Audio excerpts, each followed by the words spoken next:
الصلاة والسلام على سيدنا وحبيبنا الأمين وعلى آله وأصحابه وأهل بيته أجمعين.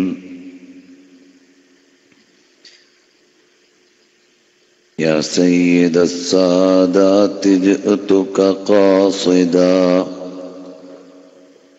أرجو رضاك وأحتمي بحماك. والله يا خير الخلائق إن لي قلبا مشوقا لا يروم سواك.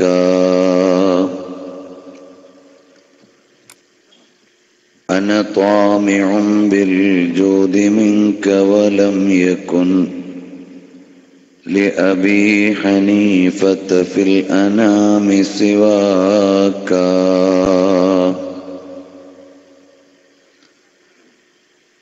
सबसे अला व औला हमारा नबी, सबसे ऊंचा व ऊंचा हमारा नबी, अपने मौला का प्यारा हमारा नबी, सबसे अला व अला हमारा नबी, दोनों आलम के दूल्हा हमारा नबी। अस्सलातु वस्सलामु अलैका या सय्यदी या रसूल अल्लाह, खुद बियदी क़ल्लत हीलती अदरिकनी या हबीब अल्लाह।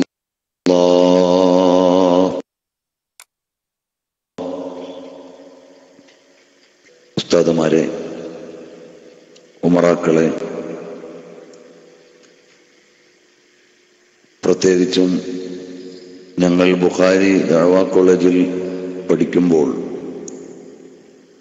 താമസിക്കാനും ഭക്ഷണം കഴിക്കാനും രക്ഷിതാക്കളെപ്പോലെ പരിപാലിക്കാനും ഒക്കെ ഞങ്ങളോടൊപ്പം ഉണ്ടായിരുന്ന ഇപ്പോൾ വേദിയിലുള്ള ബിച്ചാപ്പു ഹാജി അവർകൾ, മറ്റ് മുഅ്മിനീങ്ങളെ, സഹോദരി സഹോദരന്മാരെ, അല്ലാഹുവിൻ്റെ മഹത്തായ അനുഗ്രഹത്താൽ പരിശുദ്ധമായ ദീനിന്റെ കാര്യങ്ങൾ പറയാനും അറിയാനും മഹത്തായ ഒരു സംരംഭത്തിന്റെ പ്രഖ്യാപനം നടത്താനും ഒരുക്കിയിട്ടുള്ള മഹത്തായ സദസ്സിലാണ് നാം ഒത്തുകൂടിയിട്ടുള്ളത്. അല്ലാഹു ജല്ല ജലാലുഹു അവന്റെ ഔദാര്യം കൊണ്ട് നമ്മെ ഏവരെയും സ്വീകരിക്കുകയും നമ്മുടെ സംഘാടനങ്ങൾ അല്ലാഹുവിന് പൊരുത്തപ്പെട്ടതായി അംഗീകരിക്കുകയും ചെയ്യുമാറാകട്ടെ. ഈ സദസ്സിൽ ഒരുമിച്ച് കൂടിയവരിൽ ഒരുപാട് പ്രയാസങ്ങളും വിഷമങ്ങളും ഒക്കെ അനുഭവിക്കുന്നവരുണ്ടാകും.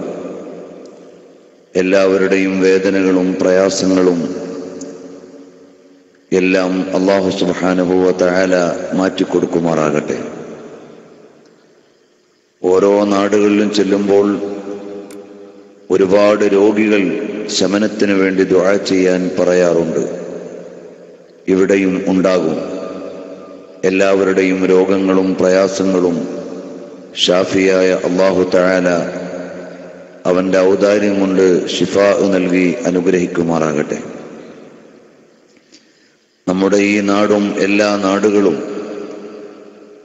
നല്ല സമാധാനവും ഐക്യവും ശാന്തിയുമുള്ള നാടുകളായി അല്ലാഹു തആല ബറക്കത്തോടെ നിലനിർത്തി തരുമാറാകട്ടെ. പ്രിയമുള്ള സഹോദരന്മാരെ, നാം ജീവിക്കുന്ന പുതിയ ലോകം ഒരുപാട് നേട്ടങ്ങളുടെയും മേന്മകളുടെയും അവകാശവാദം ഉന്നയിക്കാൻ പറ്റുന്ന കാലമാണ്. ശാസ്ത്രീയമായും സാങ്കേതികമായും മനുഷ്യൻ ഒരുപാട് വളർന്നിട്ടുണ്ട്. അത് പറഞ്ഞറിയിക്കേണ്ടാത്ത വിധം എല്ലാവരും സാങ്കേതിക മേന്മകൾ അനുഭവിച്ചു കൊണ്ടിരിക്കുന്നവരാണ്. പുതിയ തലമുറ കടന്നു വരുന്നത് ഗർഭാശയത്തിൽ വെച്ചു തന്നെ സയൻസും ടെക്നോളജിയും പരിചയപ്പെടുന്ന പുതിയ ജനത, തൊട്ടിലിൽ വെച്ചു തന്നെ സാങ്കേതിക സൗകര്യങ്ങൾ അനുഭവിക്കുകയും ഉപയോഗിക്കുകയും ചെയ്യുന്ന പുതിയ ജനറേഷൻ, മനുഷ്യന്റെ കാര്യങ്ങളിൽ മുഴുവനും യന്ത്രങ്ങൾ എല്ലാ തലത്തിലും ഇടപെട്ടുകൊണ്ടിരിക്കുന്ന ഒരു കാലഘട്ടം. രാജ്യങ്ങളുടെയും ദേശങ്ങളുടെയും ഭേദങ്ങൾ മുഴുവനും ഭേദിച്ച് ലോകത്തിന്റെ നാനാദിക്കിലും ഉള്ള ആളുകൾ നിരന്തരമായി പരസ്പരം ആശയവിനിമയം നടത്തിക്കൊണ്ടിരിക്കുന്ന കാലഘട്ടം.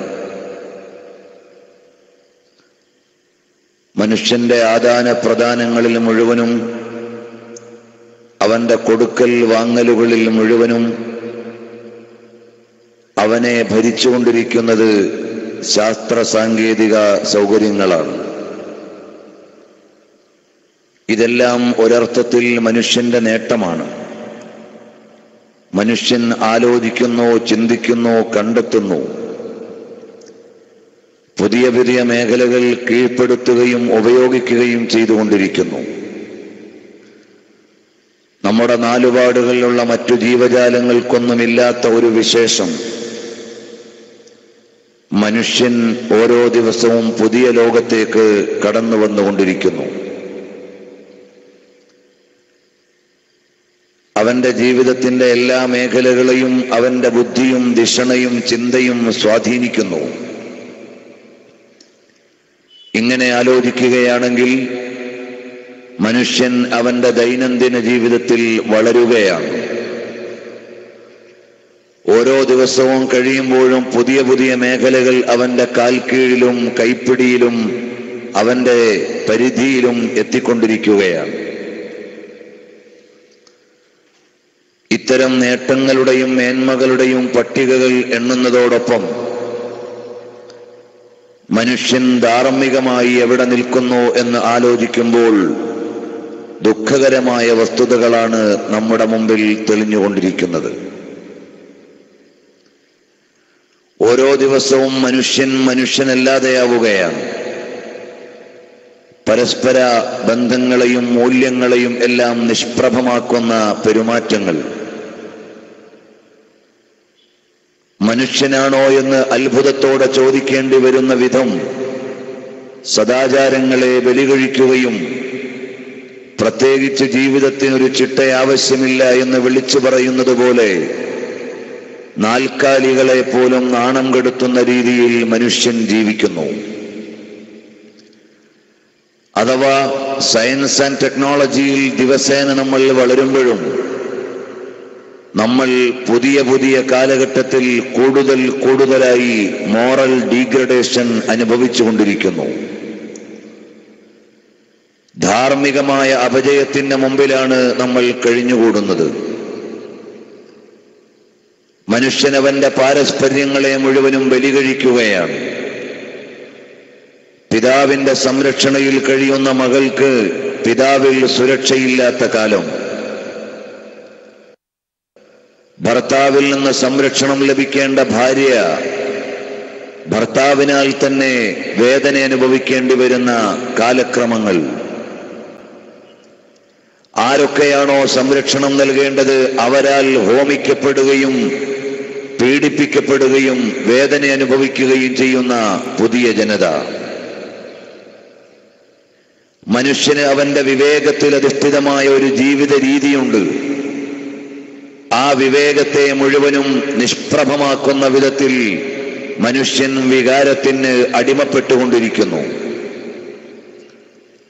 ഇങ്ങനെ ആനുകാലിക ലോകത്തിന്റെ വർത്തമാനങ്ങൾ ഞാൻ 10 നിങ്ങളോട് പറഞ്ഞാൽ 100 വാർത്തകൾ തിരിച്ചു പറയാൻ മാത്രം നിങ്ങളെല്ലാം കാലഘട്ടങ്ങളെ വായിച്ചുകൊണ്ടിരിക്കുകയാണ്, അറിഞ്ഞുകൊണ്ടിരിക്കുകയാണ്.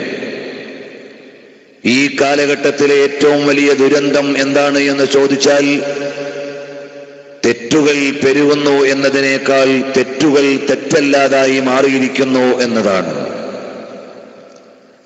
ദുരാചാരങ്ങളും അരുതായ്മകളും തോന്നിവാസങ്ങളും അധികരിക്കുക എന്നത് ഒരു ഭാഗത്തെ വലിയ വേദനയാണെങ്കിൽ, തെറ്റുകൾ തെറ്റുകളല്ലാതെ ആവുക എന്നത് ഏറ്റവും വലിയ ഗുരുതരമാണ്. ഒരു മദ്യപാനിയോട് സമൂഹത്തിനുണ്ടായിരുന്ന അറപ്പും വെറുപ്പും അന്യമായിരിക്കുകയാണ്. ഒരു വ്യഭിചാരിയെക്കുറിച്ച് മനുഷ്യൻ സങ്കല്പിച്ചിരുന്ന ഹീനമായ ചിത്രങ്ങൾ മാറി വന്നിരിക്കുകയാണ്. മോശത്തരങ്ങൾ ചെയ്യുന്ന ആളുകൾ, വൃത്തിഹീനമായ നടപടികളിൽ ഇടപെടുന്നവർ മനുഷ്യരാൽ അവഗണിക്കപ്പെടുകയും മാറ്റി നിർത്തപ്പെടുകയും ചെയ്യുന്നിടത്ത് നിന്ന് മാറി സ്വച്ഛന്തമായി വിലസുകയും ചിലപ്പോഴൊക്കെ അവർ ആദരിക്കപ്പെടുകയും ചിലപ്പോഴൊക്കെ അവർ നേതാക്കളായി വരികയും ചെയ്യുന്ന ഒരു ലോകത്താണ് നാം ജീവിച്ചുകൊണ്ടിരിക്കുന്നത്.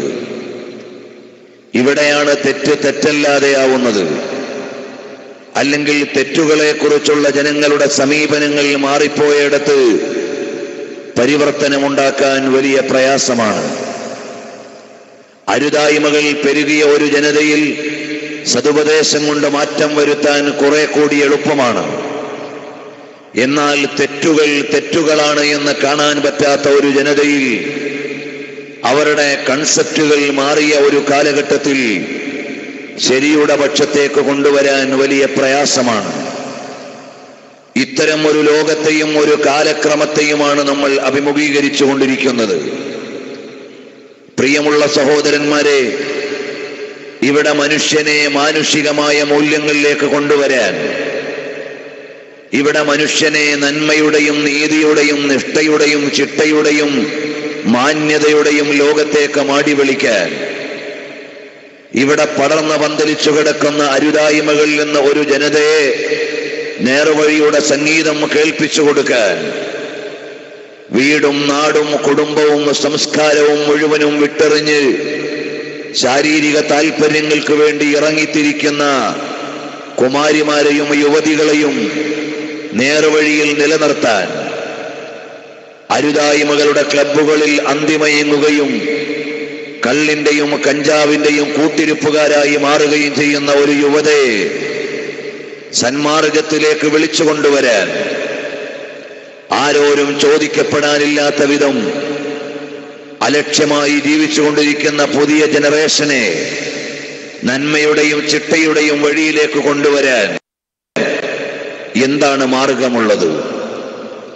ഇത് ലോകം മുഴുവനും ചോദിച്ചുകൊണ്ടിരിക്കുകയാണ്.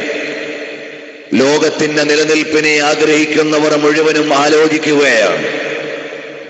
നമ്മുടെ ചുറ്റുപാടുമുള്ള മുഴുവൻ വസ്തുക്കളും വിളിച്ചു ചോദിക്കുന്നു, അല്ല, ഈ ലോകത്തിനൊരു നിലനിൽപ്പ് നിങ്ങൾ ആഗ്രഹിക്കുന്നില്ലേ എന്ന്. കാരണം ഈ ഭൂമിക്കും ഈ ലോകത്തിനും കഴിഞ്ഞ കാലങ്ങളിൽ ഒരുപാട് ജനതയെ പരിചയമുണ്ട്. ആ പരിചയം വെച്ചുകൊണ്ടാണ് നമ്മളോട് സംസാരിക്കുന്നത്. ആ പരിചയം വെച്ചുകൊണ്ടാണ് ലോകം നമ്മളോട് വിളിച്ചു ചോദിക്കുന്നത്. ആകാശവും ഭൂമിയും അന്തരീക്ഷവും വിളിച്ചു ചോദിക്കുകയാണ്, ഈ ലോകം നിലനിൽക്കാൻ നിങ്ങൾ ആഗ്രഹിക്കുന്നില്ലേ എന്ന്. കാരണം നിങ്ങളെക്കാൾ ആരോഗ്യമുള്ള ഒരുപാട് ജനതകൾ കഴിഞ്ഞ കാലങ്ങളിൽ കടന്നുപോയി. നിങ്ങളെക്കാൾ ആരോഗ്യ ആളുകൾ കഴിഞ്ഞ യുഗങ്ങളിൽ കടന്നുപോയി. നിങ്ങളെക്കാൾ ഗാത്ര വലിപ്പമുള്ള ആളുകൾ ഇവിടെ കഴിഞ്ഞുപോയി. നിങ്ങളെക്കാൾ പലവിധേനയുള്ള ശേഷികളുമുള്ള ആളുകൾ ഇന്നലകളിൽ കടന്നുപോയി. ഇന്ന് നിങ്ങളെക്കാൾ കൂടുതൽ കാലഗണനയിൽ ഇവിടെ ജീവിച്ച ആളുകൾ കടന്നുപോയി.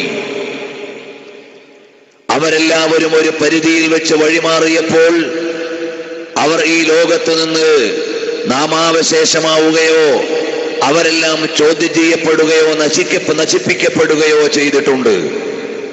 അതുകൊണ്ടാണ് ആകാശത്തിനും ഭൂമിക്കും വിളിച്ചു ചോദിക്കാനുള്ളത്, നിങ്ങൾ ഇവിടെ ഒരു നിലനിൽപ്പിനെ ആഗ്രഹിക്കുന്നില്ലേ എന്ന്.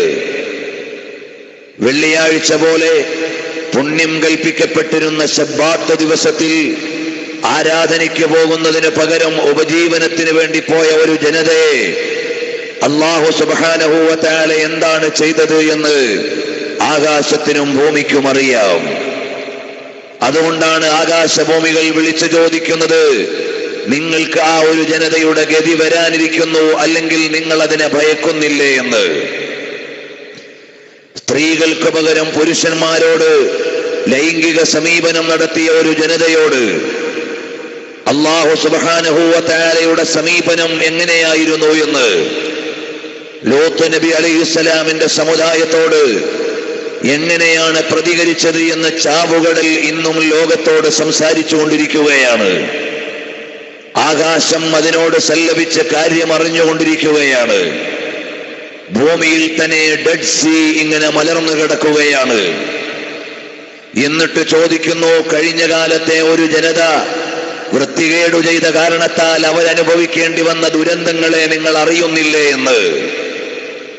സമൂദ് ഗോത്രത്തിന്റെയും കഴിഞ്ഞ കാലഘട്ടങ്ങളിൽ കടന്നുപോയ ജനവിഭാഗങ്ങൾ നീതിയുടെയും നിഷ്ഠയുടെയും ന്യായത്തിന്റെയും ചിട്ടയുടെയും ധർമ്മത്തിന്റെയും സദാചാരത്തിന്റെയും മാനുഷിക മൂല്യങ്ങളുടെയും സദാചാര വിചാരങ്ങളുടെയും വഴിയിൽ നിന്ന് വഴിമാറിപ്പോയപ്പോൾ അവരൊക്കെ അനുഭവിച്ച ശിക്ഷയുടെയും യാതനയുടെയും കഥകൾക്ക് സാക്ഷിയായ ആകാശം നമ്മളോട് ചോദിക്കുന്നു, ഭൂമി നമ്മളോട് ചോദിക്കുന്നു.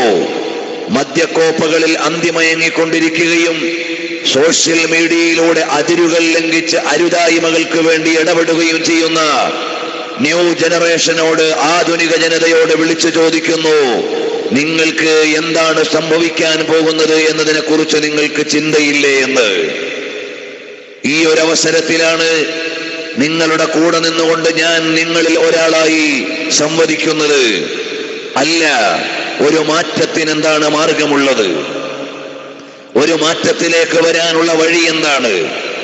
നന്മയുടെയും നീതിയുടെയും നിഷ്ഠയുടെയും നിർദ്ദേശ പാലനങ്ങളുടെയും കൽപ്പനാനുസാരങ്ങളുടെയും ഒരു ലോകത്തേക്ക് വരാൻ എന്താണ് ഒരിടവഴിയുള്ളത്?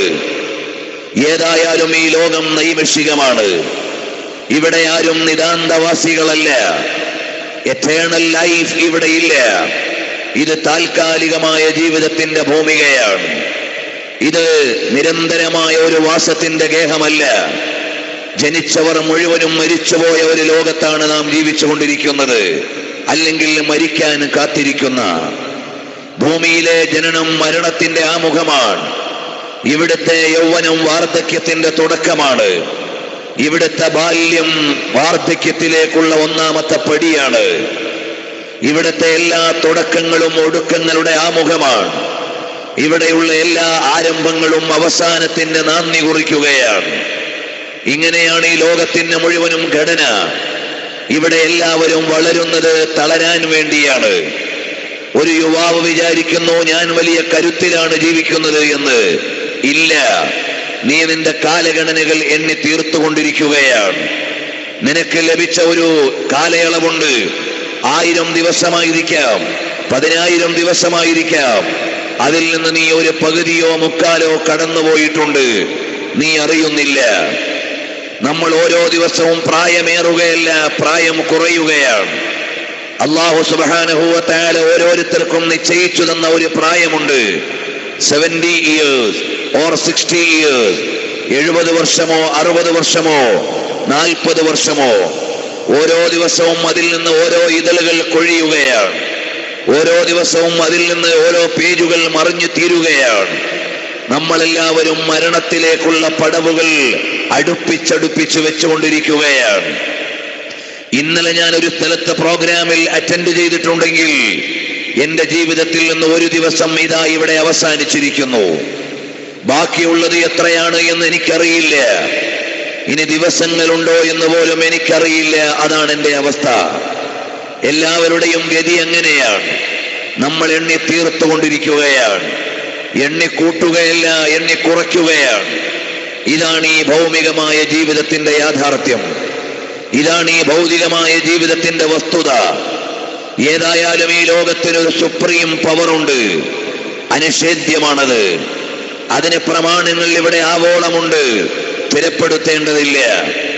അതുകൊണ്ട് നമുക്ക് ഈ അധമ വിചാരങ്ങളിൽ നിന്ന്, അരുതായ്മകളിൽ നിന്ന്, വഴികേടുകളിൽ നിന്ന്, തിന്മയിൽ നിന്ന് നന്മയിലേക്കും നിഷ്ഠയിലേക്കും കടന്നു പോകാനുള്ള മാർഗം എന്താണ്?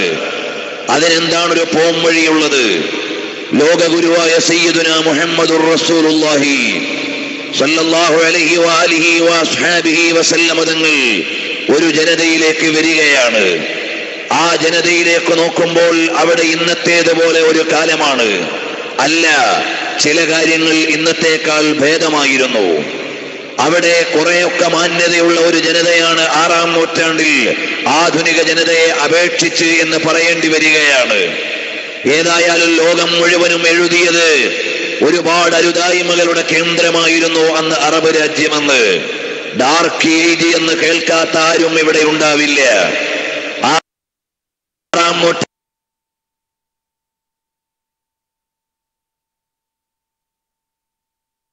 കുറിച്ച് ഇരുണ്ട യുഗമെന്ന് ഇന്നത്തേതുപോലെയല്ല, ഇതിനേക്കാൾ പ്രാകൃതമായ രീതിയിൽ അവിടെ മദ്യപാനത്തിൽ കിടക്കുന്ന ഒരു ജനതയാണ്. വ്യഭിചാരം അവിടെ സദാചാരമാണ്. അരുതായ്മകൾ, അരുതുകൾ എന്ന് പറയാനുള്ള ഒരു സംഹിത അവിടെയില്ല. നേര് തെറ്റ് എന്ന് പറയാൻ അവിടെ നേരിന്റെയും നെറികേടിന്റെയും ഇടയിൽ വേർതിരിക്കാനുള്ള വേലിക്കെട്ടുകളില്ല. ഈ ഒരു കാലഘട്ടത്തിലേക്കാണ് റഹ്മത്തുൽ ലിൽ ആലമീൻ മുഹമ്മദുർ റസൂലുള്ളാഹി സ്വല്ലല്ലാഹു അലൈഹി വസല്ലമ തങ്ങൾ കടന്നു വരുന്നത്. നബി സല്ലല്ലാഹു അലൈഹി വസല്ലമ തങ്ങൾ നോക്കി, അല്ല ഇവിടുത്തെ ജനതയുടെ അവസ്ഥ എന്താണ്? മദ്യപാനത്തിലാണ്, വ്യഭിചാരത്തിലാണ്, ദുരാചാരങ്ങളിലാണ്, അരുതായ്മകളിലാണ്, അനാശാസ്യതകളിലാണ്, അപകടങ്ങളിലാണ് അവർ ജീവിക്കുന്നത്.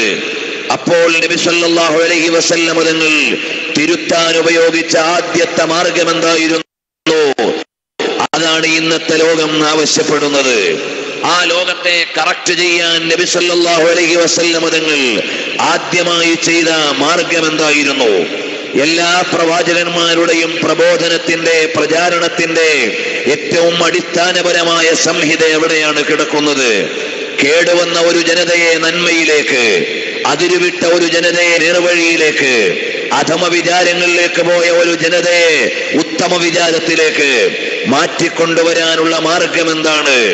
അതാണ് നബി സല്ലല്ലാഹു അലൈഹി വസല്ലമ തങ്ങൾ ആദ്യമായി ആ ജനതയിൽ അപ്ലൈ ചെയ്യാൻ പോകുന്നത്.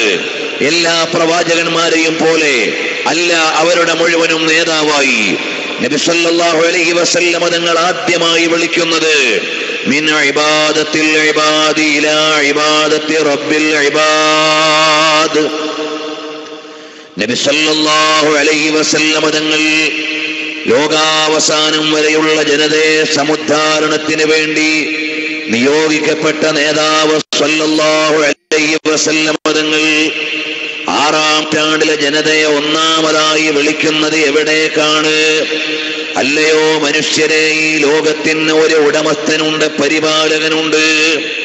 ആ ഏകനായ സർവാധിപതിയായ അല്ലാഹുവിൽ വിശ്വസിക്കണമെന്ന ഈമാനിലേക്കാണ് ജനങ്ങളെ മുഴുവനും വിളിക്കുന്നത്. ആ ഈമാൻ എന്ന് പറയുന്ന അടിത്തറയിൽ നിന്നുകൊണ്ടാണ് ലോകത്തെ മുഴുവനും മാറ്റത്തിന്റെ മഹിതമായ മാർഗത്തിലേക്ക് റഹ്മത്തുൽ ലിൽ ആലമീൻ, റാഹത്തുൽ ലിൽ ആശിഖീൻ, റഹ്മത്തുൽ ലിൽ ആലമീൻ, ഖായിദുൽ ഗുർരിൽ മുഹജ്ജലീൻ മുഹമ്മദുർ റസൂലുള്ളാഹി സ്വല്ലല്ലാഹു അലൈഹി വസല്ലമ തങ്ങൾ ജനങ്ങളെ മുഴുവനും വിളിക്കുന്നത് ഈമാനിലേക്കാണ്. ആദ്യം വിളിക്കുന്നത് കർമ്മത്തിലേക്കല്ല, ആദ്യം വിളിക്കുന്നത് അനുഷ്ഠാനത്തിലേക്കല്ല, ആദ്യം വിളിക്കുന്നത് ആരാധനയിലേക്കല്ല. ആദ്യമായി വിളിക്കുന്ന ശാരീരികമാക്കണമില്ല, ക്രിയകളിലേക്കല്ല. ആദ്യമായി നബി സല്ലല്ലാഹു അലൈഹി വസല്ലം തങ്ങൾ വിളിക്കുകയാണ്. എവിടെയും ഒരു സ്വാർത്ഥവാഹക സംഘം പ്രവർത്തിച്ചു കൊണ്ടിരിക്കാത്ത കാലമാണ്. മൗലാന മുഹമ്മദ് അലി അദ്ദേഹത്തിന്റെ പ്രോഫറ്റ് ഓഫ് ദി ഡെസേർട്ട് എന്ന ഗ്രന്ഥത്തിൽ എഴുതിയതുപോലെ, ഫിലിപ്പ് കെ ഹിറ്റിയെ പോലെയുള്ളവർ രേഖപ്പെടുത്തിയതുപോലെ, വില്യം മോറിനെ പോലെയുള്ളവർ എഴുതി വെച്ചതുപോലെ, കാരൻ ആംസ്ട്രോങ്ങിനെ പോലെയുള്ളവർ എടുത്തുദ്ധരിച്ചതുപോലെ, നബി സല്ലല്ലാഹു അലൈഹി വസല്ലം തങ്ങൾ മക്കായുടെ മഹനീയമായ ഭൂമിയിലേക്ക് നിയോഗിക്കപ്പെടുന്ന നേരത്ത് ലോകത്ത് മാത്രമല്ല മക്കായിക്കവരുടെ എല്ലാവരും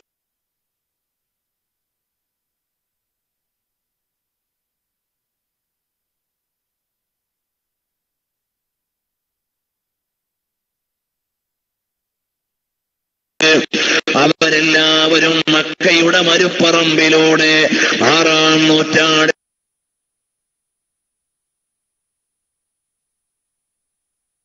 പരിവർത്തന സാധ്യമല്ലാത്ത ഒരു ജനതയുടെ നടുവിലേക്കാണ് ലോകഗുരുവായ പുണ്യ നബി സല്ലല്ലാഹു അലൈഹി വസല്ലം തങ്ങൾ ലോകമാകമാനമുള്ള മാനവികതയുടെ ഹൃത്തടങ്ങളിൽ ഈമാനിന്റെ ദീപ്തി അടയാളപ്പെടുത്തിയ എന്റെയും നിങ്ങളുടെയും ആത്മാവിന്റെ എന്നെന്നുമുള്ള അനുരാഗമാണ്, ആവേശമാണ്. റഹ്മത്തുൽ ലിൽ ആലമീൻ ഖായിദുൽ ഗുർരിൽ മുഹജ്ജലീൻ മുഹമ്മദുർ റസൂലുള്ളാഹ് സല്ലല്ലാഹു അലൈഹി വഅലിഹി വഅസ്ഹാബിഹി വസല്ലം തങ്ങൾ വരികയാണ്. എന്നിട്ട് ആ ജനതയോട് മുഴുവനും പറയുകയാണ്, അവിടെ മദ്യപാനത്തിൽ കഴിയുന്ന ഒരു ജനതയുണ്ട്, പലിശയിൽ കഴിയുന്ന ജനക്കൂട്ടങ്ങളാണ്, ചൂതാട്ടം അവരുടെ നിത്യവൃത്തിയാണ്, അവിടെ വ്യഭിചാരം അവർക്ക് സദാചാരമാണ്, മദ്യപാനം അവരുടെ ഒഴിച്ചുകൂടാനാവാത്തതാണ്.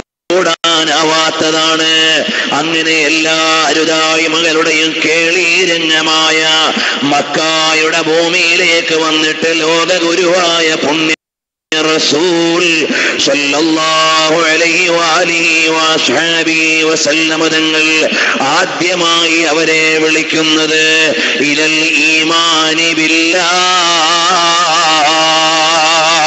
അല്ലാഹുവിലുള്ള വിശ്വാസത്തിലേക്കാണ്.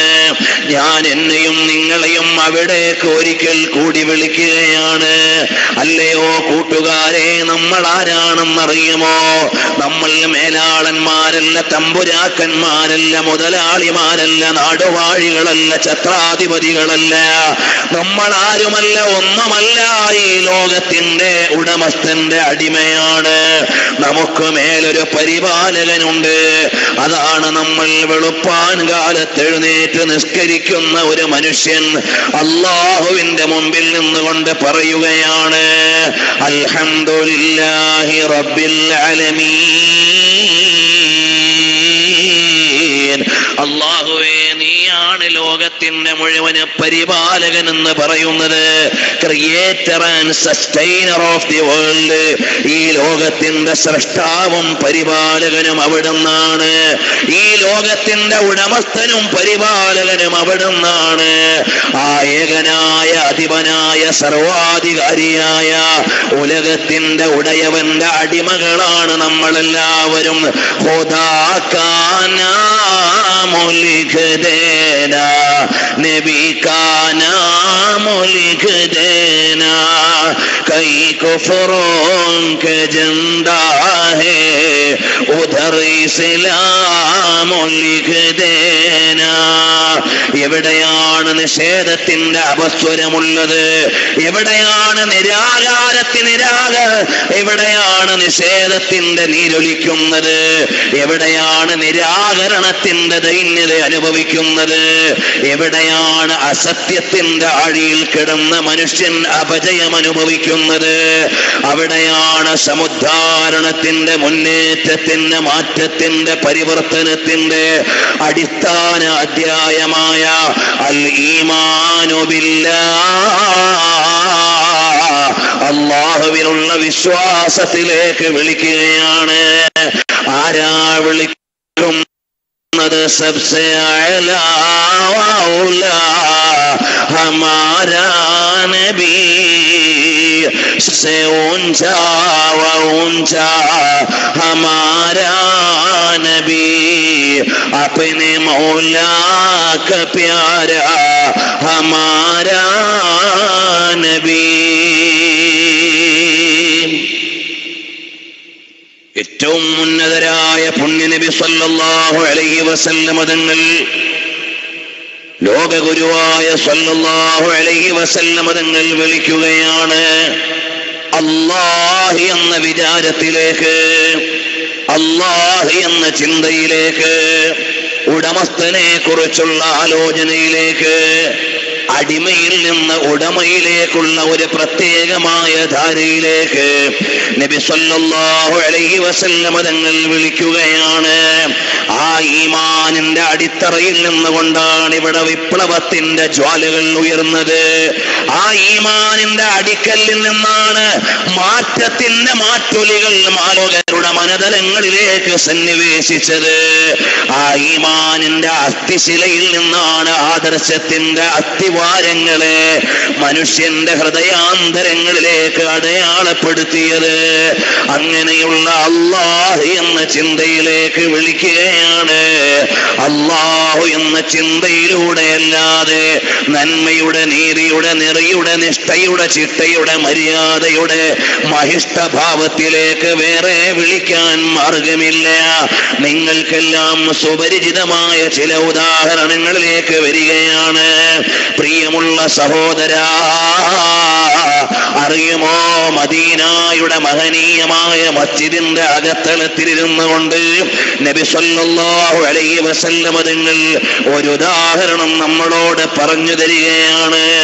അതാ മുൻകാല ജനതയിലെ ഒരു കൂട്ടം ആളുകളുടെ യാത്രയാണ് പറയുന്നത്. ആനുകാലിക സാഹചര്യങ്ങളിൽ ഒരിക്കൽ കൂടി വായിക്കാൻ തോന്നുകയാണ്. നബി സല്ലല്ലാഹു അലൈഹി വസല്ലം തങ്ങൾ പറയുകയാണ്, നിങ്ങളുടെ മുൻകാല ജനതയിൽ നിന്നുള്ള 3 ആളുകൾ അവരൊരു വഴിയിൽ ഇങ്ങനെ യാത്ര ചെയ്യുകയാണ്. അവരൊരു വഴിയെ ഇങ്ങനെ സഞ്ചരിക്കുകയാണ്.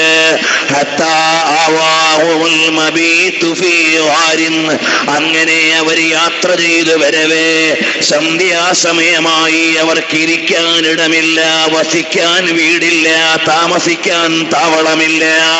അങ്ങനെയുള്ള നേരത്ത് അവരൊരു ഗുഹയിലേക്ക് കടന്നിരിക്കുമ്പോൾ ആ ഗുഹാമുഖത്തേക്ക് ഒരു പാറ വന്ന് അടയുകയാണ്.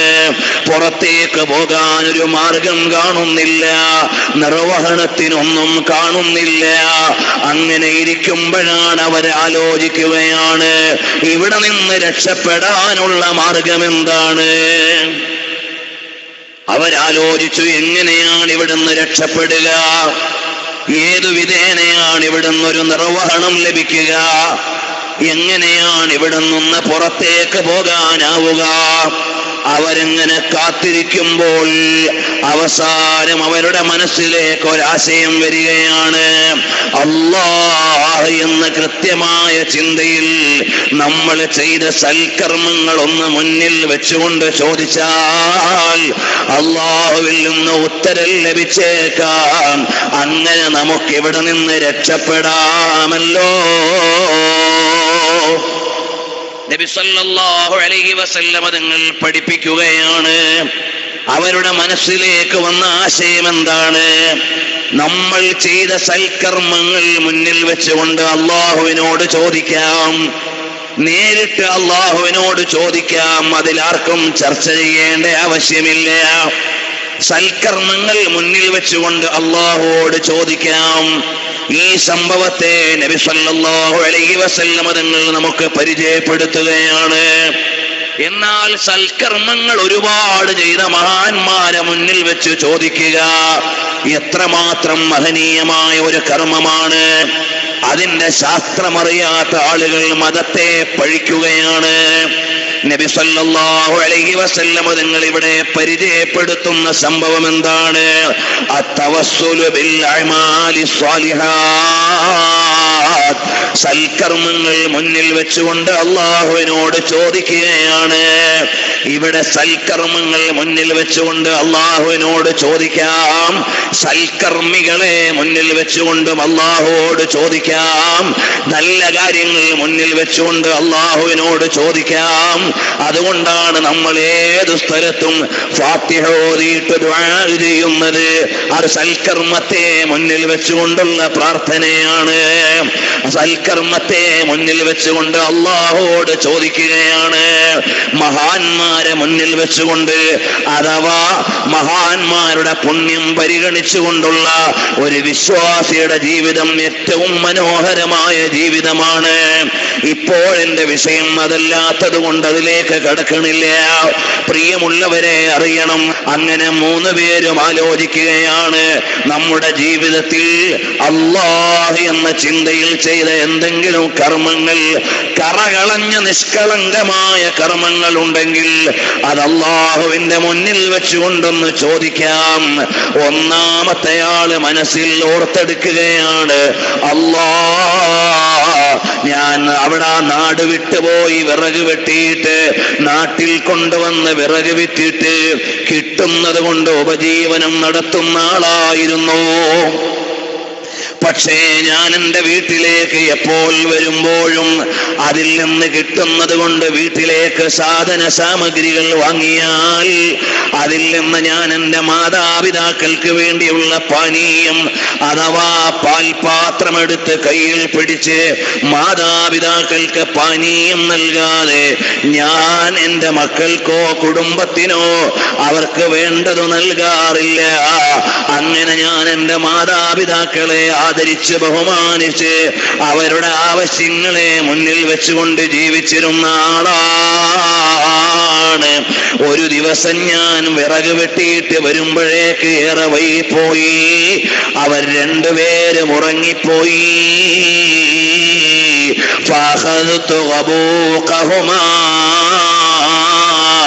ഞാൻ അവർക്കുള്ള പാനപാത്രം കയ്യിൽ പിടിച്ചുകൊണ്ട് അവരുടെ കട്ടിലിന്റെ ചാരത്ത് നിൽക്കുകയാണ്. അവര് ഉറങ്ങുകയാണ്. ഉണർത്താൻ എന്റെ മനസ്സനുവദിച്ചില്ല.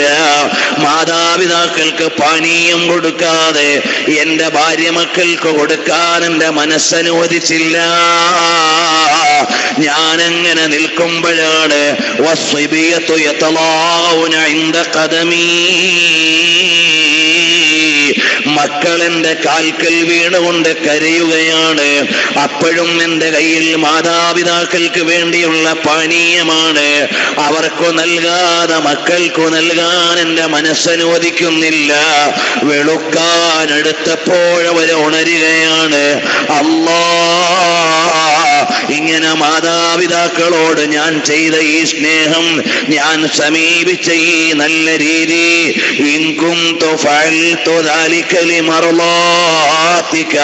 പടച്ചവനെ ഞാനത് ചെയ്തത് നിന്റെ പ്രീതിക്ക് വേണ്ടിയാണെങ്കിൽ ഫർരിജ് അന്നാ മാ നഹ്നു ഫീ, ഞങ്ങളെ ഈ പ്രയാസത്തിൽ നിന്ന് പരിഹരിക്കണേ അല്ലാഹ്. ഈ പ്രതിസന്ധിയിൽ നിന്ന് ഞങ്ങളെ ഒന്ന് സലാമത്താക്കണേ അല്ലാഹ്. അപ്പോഴവരുടെ ഗുഹാമുഖത്തിൽ അടഞ്ഞിരിക്കുന്ന പാറ അല്പമൊന്ന് അനങ്ങുകയാണ്. ആനുകാലിക യുഗത്തിലെ എന്റെ യുവാക്കളോട് പറയട്ടെ, മോനെ, മാതാപിതാക്കളോടുള്ള ബന്ധമെന്നത് നമ്മുടെ ഈമാനിന്റെ ഭാഗമാണ്. ഇന്ന് എവിടെയെല്ലാമാണ് വൃദ്ധസദനങ്ങളിൽ മുസ്ലിം മാതാപിതാക്കൾ കിടക്കുന്നത്. ഞങ്ങൾ പലപ്പോഴും ചെറിയ ചെറിയ ചാരിറ്റി വർക്കുമായി പല വൃദ്ധസദനങ്ങളിലും അഭയകേന്ദ്രങ്ങളിലും കാരുണ്യ കേന്ദ്രങ്ങളിലും ഒക്കെ ചെല്ലാറുണ്ട്. അവിടെ കിടന്നുകൊണ്ട് വലിയ വലിയ സമ്പന്നരുടെ മാതാപിതാക്കൾ കരയുകയാണ്. അവർക്ക് മക്കളെ കാണാനാവുന്നില്ല. തമിഴ്നാട്ടിലെ ഒരു അഭയകേന്ദ്രത്തിൽ നിന്ന് മാതാപിതാക്കൾ ഒപ്പിട്ടുകൊടുത്തത്, ഞങ്ങൾ മരിച്ചാൽ ഞങ്ങളുടെ ബോഡി മെഡിക്കൽ വിദ്യാർത്ഥികൾക്ക് പഠിക്കാൻ നൽകണമെന്നാണ്. മക്കൾ അതുകൊണ്ട് പോലും വിഷമിക്കേണ്ടതില്ല. എന്ന് എഗ്രിമെന്റ് ചെയ്യുന്ന കാലത്ത് നമ്മൾ ജീവിക്കുകയാണ്. എന്റെ പ്രിയമുള്ള സഹോദര, സമ്പന്നരുടെ പലരുടെയും മക്കളുടെ വീട്ടിൽ, അതാ സമ്പന്നരുടെ പലരുടെയും വീടുകളിൽ മാതാപിതാക്കള് ജയിലറയ്ക്ക് സമാനമായി ജീവിക്കുകയാണ്. അവര് വേദന അനുഭവിക്കുകയാണ്. ഇന്നലകളിൽ അധ്വാനിച്ചു ദുആ ചെയ്ത് വളർത്തിക്കൊണ്ടുവന്ന ഉപ്പയോട് ഉമ്മയോട് സ്നേഹമില്ലാത്ത മക്കൾ വളരുന്ന കാലമാണ്. ഇന്നാ ലില്ലാഹ്.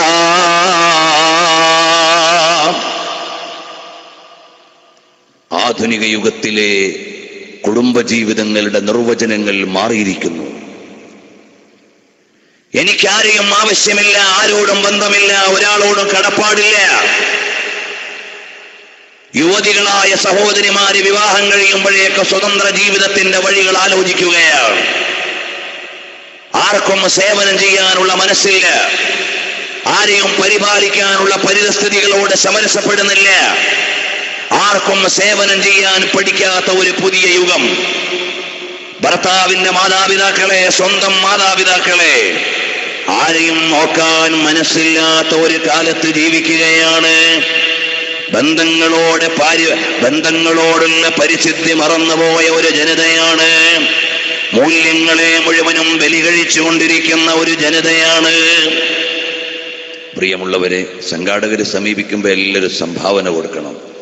അതുപോലെ ഈ ഉമറുൽ ഖാദി റളിയല്ലാഹു അൻഹുവിന്റെ സല്ലൽ ഇലാഹു എന്ന ലോകപ്രസിദ്ധമായ കവിത മദീനത്ത് പോയി ചൊല്ലി റൗദയുടെ കവാടങ്ങൾ തുറക്കപ്പെട്ട സല്ലൽ ഇലാഹു എന്ന പ്രസിദ്ധമായ കവിതയുടെ ഗദ്യപദ്യ പരിഭാഷയും വ്യാഖ്യാനവും ബുഖാരിയിൽ പഠിക്കുന്ന കാലത്ത് എഴുതി കാലിക്കറ്റ് യൂണിവേഴ്സിറ്റിയുടെ ഇസ്ലാമിക് ചെയറിൽ വെച്ച് പ്രകാശനം ചെയ്തതിൻ്റെ 2ാം പതിപ്പ് കുറഞ്ഞ കോപ്പികൾ ഉണ്ടാവും. കഴിവുള്ളവരൊക്കെ അതിൻ്റെ കോപ്പികൾ വാങ്ങണം. അതുപോലെ പ്രഭാഷണത്തിൻ്റെ CD-കൾ, മക്ക വിജയവും ആനുകാലിക വർത്തമാനങ്ങളും പറയുന്ന 15 മണിക്കൂർ CD അടക്കം, സൂറത്തുൽ അസ്ർ 6 മണിക്കൂർ, അങ്ങനെ പല പ്രഭാഷണങ്ങളുടെയും CD-കളുണ്ട്. കഴിവുള്ളവരൊക്കെ വാങ്ങി ഉപയോഗപ്പെടുത്തണം. അള്ളാഹു നമ്മുടെ പ്രവർത്തനങ്ങൾ സ്വീകരിക്കട്ടെ. പ്രിയമുള്ള സഹോദരന്മാരെ, അറിയണം, മൂല്യങ്ങളെയും ബന്ധങ്ങളെയും അറിയാത്ത ഒരു ലോകം, കടപ്പാടുകളെ മുഴുവനും കടയ്ക്ക് കത്തിവെച്ചുകൊണ്ടിരിക്കുന്ന ഒരു ജനത, ആരെയും ആദരിക്കാനും ആർക്കും സേവനം ചെയ്യാനും മനസ്സില്ലാത്ത ഒരു കാലയളവ്. ഇവിടെയാണ് മനുഷ്യൻ ജീവിച്ചു കൊണ്ടിരിക്കുന്നത്. എന്നാൽ നബി സല്ലല്ലാഹു അലൈഹി വസല്ലം തങ്ങൾ പറഞ്ഞു തരുന്നത്, മാതാപിതാക്കളോട് ആദരവും സ്നേഹവും കാണിച്ച് അവർക്ക് വേണ്ടി നിൽക്കുമ്പോൾ കുടുംബത്തിൽ ഭാര്യയേക്കാൾ മക്കളേക്കാൾ വലിയ കടപ്പാട്. അൽ ജന്നത്തു തഹ്ത അഖ്ദാമിൽ ഉമ്മഹാത്ത്. ഉമ്മമാരുടെ കാൽപാദത്തിന്റെ കീഴിൽ, അവരുടെ പ്രീതിയുടെ കീഴിലാണ് നമ്മുടെ സ്വർഗമെന്ന വീണ്ടും വിചാരമാനുകാലിക യുഗത്തിലുള്ള യുവാക്കൾ മറന്നുപോവുകയാണ്. മാതാപിതാക്കളോടുള്ള ബന്ധങ്ങൾ മറന്നുപോയ ഒരു കാലമാണ്. എന്നാൽ അല്ലാഹുവോട് ദുആ ചെയ്യുന്നു, അല്ലാഹ് എന്റെ മാതാപിതാക്കളോട് ഞാൻ കാണിച്ച സ്നേഹവും അവരോട് കാണിച്ച ആദരവും നിനക്ക് പൊരുത്തമുണ്ടെങ്കിൽ ഞങ്ങളെ ഇവിടെ നിന്നൊന്ന് രക്ഷപ്പെടുത്തണം അല്ലാഹ്. ഉടനെ അവിടുന്ന് ഉത്തരം കിട്ടുകയാണ്. മാതാവെന്ന് പറഞ്ഞാൽ നമുക്ക് ദുആ ചെയ്യാനുള്ള കവാടമാണ്. പിതാവെന്ന് പറഞ്ഞാൽ നമ്മുടെ പരിരക്ഷയുടെ വിധാനമാണ്. അതുകൊണ്ട് മാതാപിതാക്കളെ വേദനിപ്പിക്കാൻ പാടില്ല, അവരെ പ്രയാസപ്പെടുത്താൻ പാടില്ല. അവരിങ്ങനെ ഒരു മകൻ ഉണ്ടായിപ്പോയല്ലോ എന്ന് ഖേദിക്കേണ്ട ഗതികേട് വരാൻ പാടില്ല.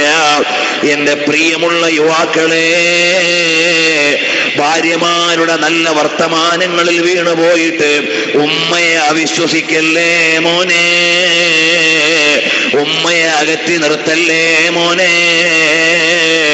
25 കൊല്ലം നിന്നെ എല്ലാ നിലയിലും ആറ്റുനോറ്റ് പോറ്റി വളർത്തിയിട്ട് ഇന്നലെ നിന്റെ ജീവിതത്തിലേക്ക് വന്ന പെണ്ണ് 2 ദിവസം കൊണ്ട് നിന്റെ ഉമ്മയെ ക്രിട്ടിസൈസ് ചെയ്യുമ്പോൾ, നിന്റെ ഉമ്മയെ നിരൂപിക്കുമ്പോൾ, ഭാര്യയോട് സ്നേഹത്തോടെ പറഞ്ഞു കൊടുക്കണം, എന്നും നിന്നേക്കാൾ എനിക്ക് ഉമ്മയെ അറിയാം. നീ ഇന്നലെ എന്റെ ജീവിതത്തിലേക്ക് വന്നതാണ്. ഉമ്മ എനിക്ക് ജന്മം നൽകി എന്റെ എല്ലാമായ കേന്ദ്ര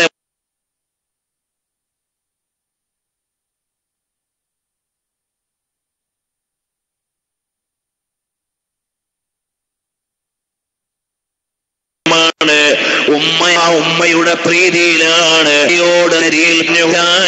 ഈമാനുള്ള കൽക്ക് കഴിയണം കേട്ടോ. സഹോദരിമാരോട് പറയുകയാണ്, നിങ്ങൾ കാരണമായി നിങ്ങളുടെ ഭർത്താക്കളുടെ സ്വർഗം നഷ്ടമാകാൻ പാടില്ല. ഞങ്ങൾ ഇതുപോലെ പ്രഭാഷണത്തിനും പൊതുരംഗത്തുമൊക്കെ പോകുന്നവരായതുകൊണ്ട് ഒരുപാട് യുവാക്കളുടെ കഥന ദുഃഖങ്ങളുടെ കഥകൾ ഇങ്ങനെ കേൾക്കാനിട വരാറുണ്ട്. ഉമ്മമാരോട് ആരെയാണ് പരിഗണിക്കേണ്ടത്? എന്തു ചെയ്യാനാണ്? ഭാര്യയെ പരിചരിക്കുമ്പോഴേക്ക് ഉമ്മ തെറ്റുകയാണ്, ഉമ്മയെ പരിഗണിക്കുമ്പോഴേക്ക് ഭാര്യ തെറ്റുകയാണ്. ഇതുപോലെ എത്രയെത്ര കുടുംബത്തിന്റെ അകത്തളങ്ങൾ സമാധാനത്തോടെ ജീവിച്ച ഗൃഹാന്തരീക്ഷങ്ങളിലേക്ക് ചില സഹോദരിമാര് വന്ന് കയറുമ്പോഴേക്ക് അതാ കുടുംബത്തിന്റെ ചിത്രം മാറുകയാണ്, അവരുടെ കഥ മാറുകയാണ്. എന്റെ പ്രിയമുള്ള സഹോദരി, നിങ്ങളുടെ ഭർത്താവിനോട് നിങ്ങൾക്ക് സ്നേഹമുണ്ടെങ്കിൽ അദ്ദേഹത്തിന്റെ സ്വർഗം നഷ്ടമാക്കല്ലേ മോളെ. പിതാവിനോട് ദേഷ്യം വരുത്തുകയോ മാതാവിനോട് ഈർഷ്യത വരുത്തുകയോ ചെയ്യരുത്. ഇന്ന് കുടുംബ കോടതികളിൽ കുന്നുകൂടി കിടക്കുന്ന കേസുകളുടെ കണക്ക് നിങ്ങളൊന്ന് നോക്ക്.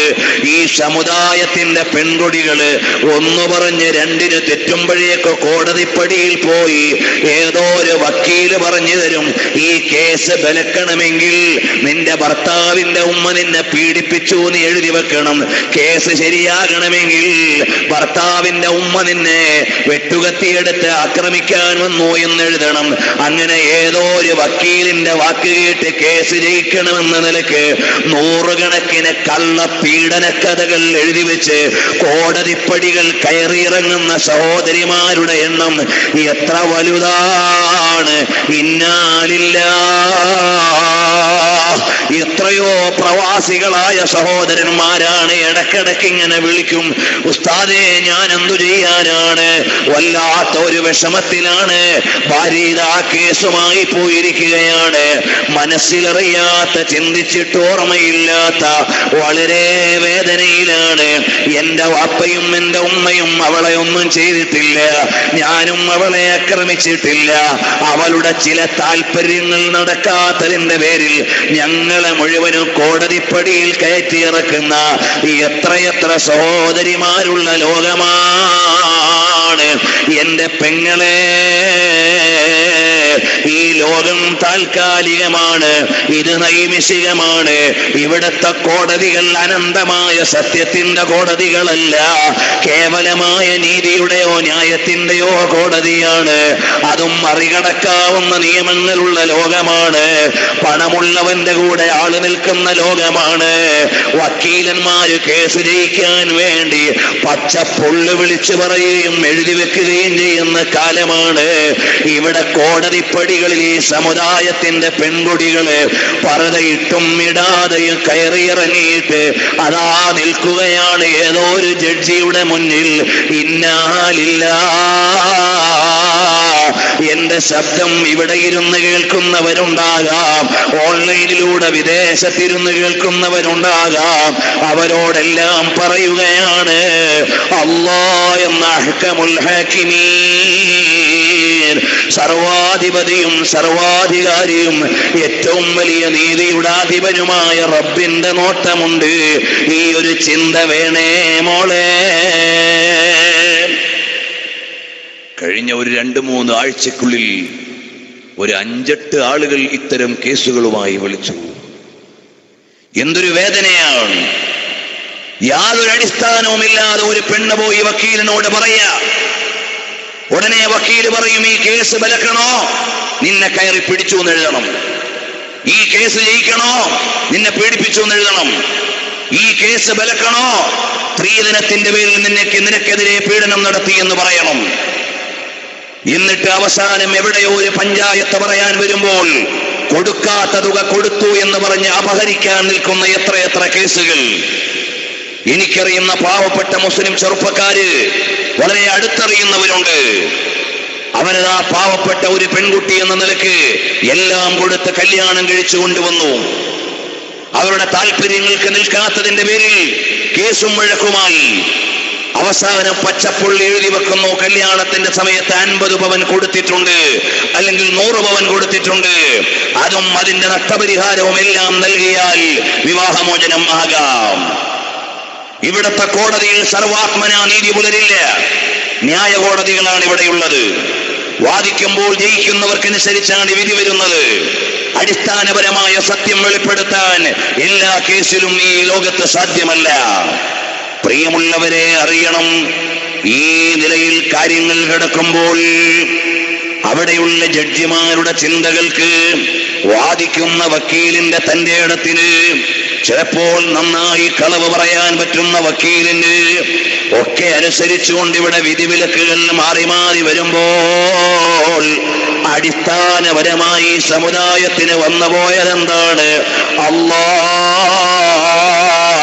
ഉടമസ്ഥനായ ഒരു അധിപനുണ്ട്, എന്നെ നിരീക്ഷിക്കുന്നവനുണ്ട്, എന്നെ അറിയുന്നവനുണ്ട് എന്ന ചിന്ത പോയി. മാതാപിതാക്കളോടുള്ള മൂല്യം, അവരോടുള്ള ബഹുമാനത്തിന്റെ അധ്യായം മറന്നുപോയതല്ലേ?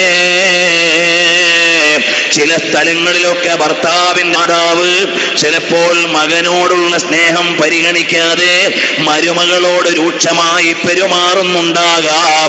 ചില സ്ഥലങ്ങളിൽ തിരിച്ചുമുണ്ടാകാം. എല്ലാവരോടും പറയാനുള്ളത്, ഇല്ല, നമ്മളെ മുഴുവനും നിരീക്ഷിച്ചുകൊണ്ട് അറിഞ്ഞുകൊണ്ടിരിക്കുന്ന ഒരു അധിപനുണ്ട്. അവനാരാണ്? തബാറകല്ലദീ ബിയദിഹിൽ മുൽക്കു വഹുവ അലാ കുല്ലി ശൈഇൻ ഖദീർ. തബാറകല്ലദീ ബിയദിഹിൽ മുൽക്ക്. ഉന്നതനായ അല്ലാഹുവിന്റെ അടുക്കൽ, അവന്റെ അടുക്കലാണ് എല്ലാ അധികാരവും. ഇവിടെ ഒരാളുടെ പക്കലും അധികാരമില്ല. ഇവിടെയുള്ള എല്ലാ അധികാരവും നൈമിഷികമാണ്, താൽക്കാലികമാണ്. ഇവിടെയുള്ള എല്ലാ അധികാരങ്ങളും താൽക്കാലികമാണ്. ഇവിടെയുള്ള എല്ലാ അധികാരങ്ങളും നൈമിഷികമാണ്. ഇതെല്ലാം ഓരോ ദിവസവും കുറഞ്ഞുകൊണ്ടിരിക്കുകയാണ്. ഇന്നലത്തെ ഭരണപക്ഷം ഇന്ന് പ്രതിപക്ഷമായി മാറിയിരിക്കുകയാണ്. ഇന്നത്തെ ഭരണപക്ഷം നാളത്തെ പ്രതിപക്ഷമാവേണ്ടവരാണ്. ഇതുപോലെയാണ് ലോകത്തിന്റെ ഘടനയുള്ളത്.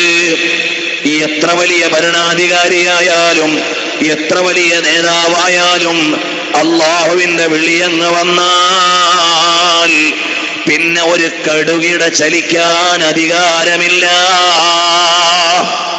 നിങ്ങൾ ആലോചിച്ചു നോക്കൂ സഹോദരന്മാരെ, ഇന്ത്യ മഹാരാജ്യം ഒരു വികസിത രാജ്യമായി കാണണമെന്ന് വിചാരിച്ച് ഒരുപാട് പദ്ധതികൾ തയ്യാറാക്കിയ സ്വതന്ത്ര ഇന്ത്യ കണ്ട ഏറ്റവും വലിയ പ്രതിഭാശാലിയാണ് നമ്മളോട് വിട പറഞ്ഞു പോയ APJ അബ്ദുൽ കലാം.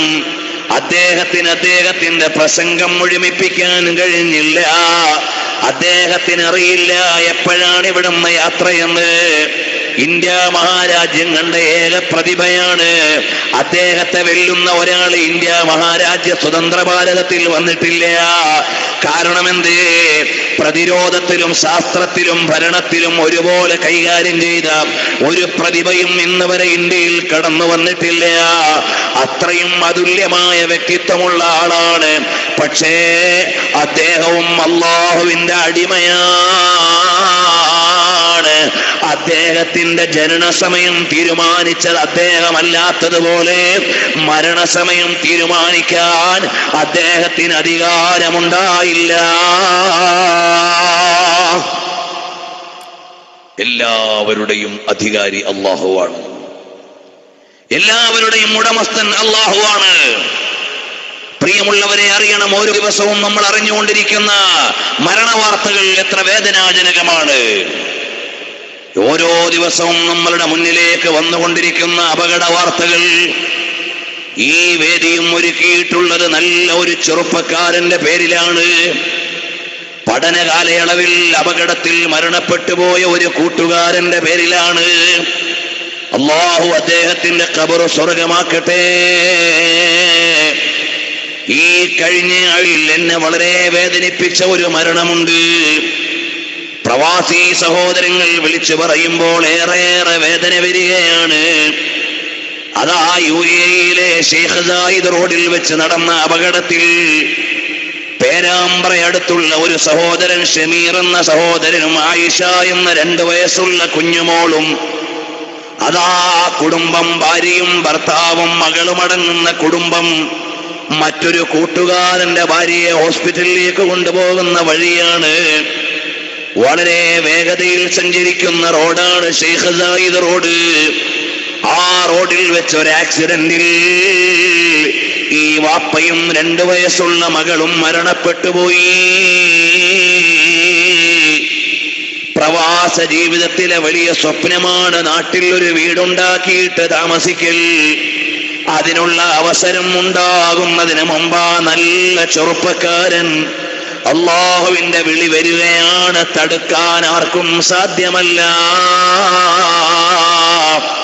പരിക്കുകളോടെ ആ കുഞ്ഞുമോളുടെ ഉമ്മ നാട്ടിൽ ചികിത്സയിലാണ്.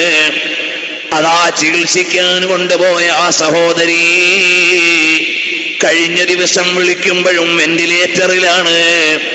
ഇന്നലെയോ മറ്റോ എന്താണ് പ്രോഗ്രസ് ഉണ്ടോ അല്ലേ എന്ന് എനിക്കറിയില്ല. ഈ രീതിയിൽ വളരെ മാരകമായ അപകടത്തിലേക്ക് പെടുമ്പോൾ കഴിഞ്ഞ 3-4 ദിവസം മുമ്പ് അതാ ഫോണിലേക്ക് വരുന്ന ഒരു ചിത്രം കണ്ടപ്പോ ഏറെ വേദനയായി. പേരാമ്പ്ര പള്ളിയുടെ ഖബർസ്ഥാനിൽ അതാ ഒരേ മൂടുകല്ലിനു കീഴിൽ ഒരു വലിയ ഖബറും ഒരു ചെറിയ ഖബറുമാണ്. ആ വാപ്പയ്ക്കും മകൾക്കും കിടക്കാനാണ്. ഇന്നാലില്ലാ 2 വയസ്സുള്ള കുഞ്ഞുമോള് ആയിഷ, ആ പൊന്നുമോളെ കണ്ടുകൊണ്ട് ആനന്ദിച്ച ഉമ്മ ഇവിടെ ചികിത്സയിൽ കിടക്കുമ്പോ ഭർത്താവും മകളും പള്ളിയുടെ ഖബർസ്ഥാനിലുള്ള വീട്ടിലേക്ക് യാത്രയായി. അല്ലാഹുവേ, അവർക്ക് നീ പുറത്തു കൊടുക്കണം റഹ്മാനേ. സഹോദരാ, ഈ യാത്ര എവിടെയാണ് തീരുന്നത് എന്നറിയില്ല. ഈ സഞ്ചാരം എവിടെയാണ് അവസാനിക്കുന്നതെന്നറിയില്ല. ഈ ഒരു ബോധമാണ് ചെറുപ്പക്കാരെ വേണ്ടത്. നമ്മൾ യുവത്വത്തിന്റെ പ്രസരിപ്പിലും ആരോഗ്യത്തിന്റെ നെകളിപ്പിലും ബഹളങ്ങളും കോലാഹലങ്ങളും ഉണ്ടാക്കി നടക്കുകയാണ്. സോഷ്യൽ മീഡിയകളിൽ കോലാഹലത്തിലാണ്, സംവാദത്തിലാണ്. ആവശ്യമില്ലാത്തതിൽ മുഴുവനും ഇടപെട്ട് സമയം കളയുകയാണ്. ഇല്ല മോനെ, നിന്റെ ജീവിതത്തിന് മൂല്യമുണ്ട് കേട്ടോ. ഇന്ന് സോഷ്യൽ മീഡിയകൾ ഉപയോഗിക്കണ്ട എന്ന് പറയാൻ പറ്റുമോ? ഇല്ല, എല്ലാവരും അതിനെ അഡിക്റ്റ് ആയിപ്പോയി. പക്ഷേ അതിനെക്കുറിച്ചുള്ള ഒരു സദാചാര ബോധം ഉണ്ടാവണം. നമ്മുടെ ഓരോ വാക്കുകളും ഓരോ പെരുമാറ്റങ്ങളും അല്ലാഹുവിങ്കിൽ ചോദ്യം ചെയ്യപ്പെടും. നമുക്ക് വെറുതെ കളയാൻ സമയമില്ല.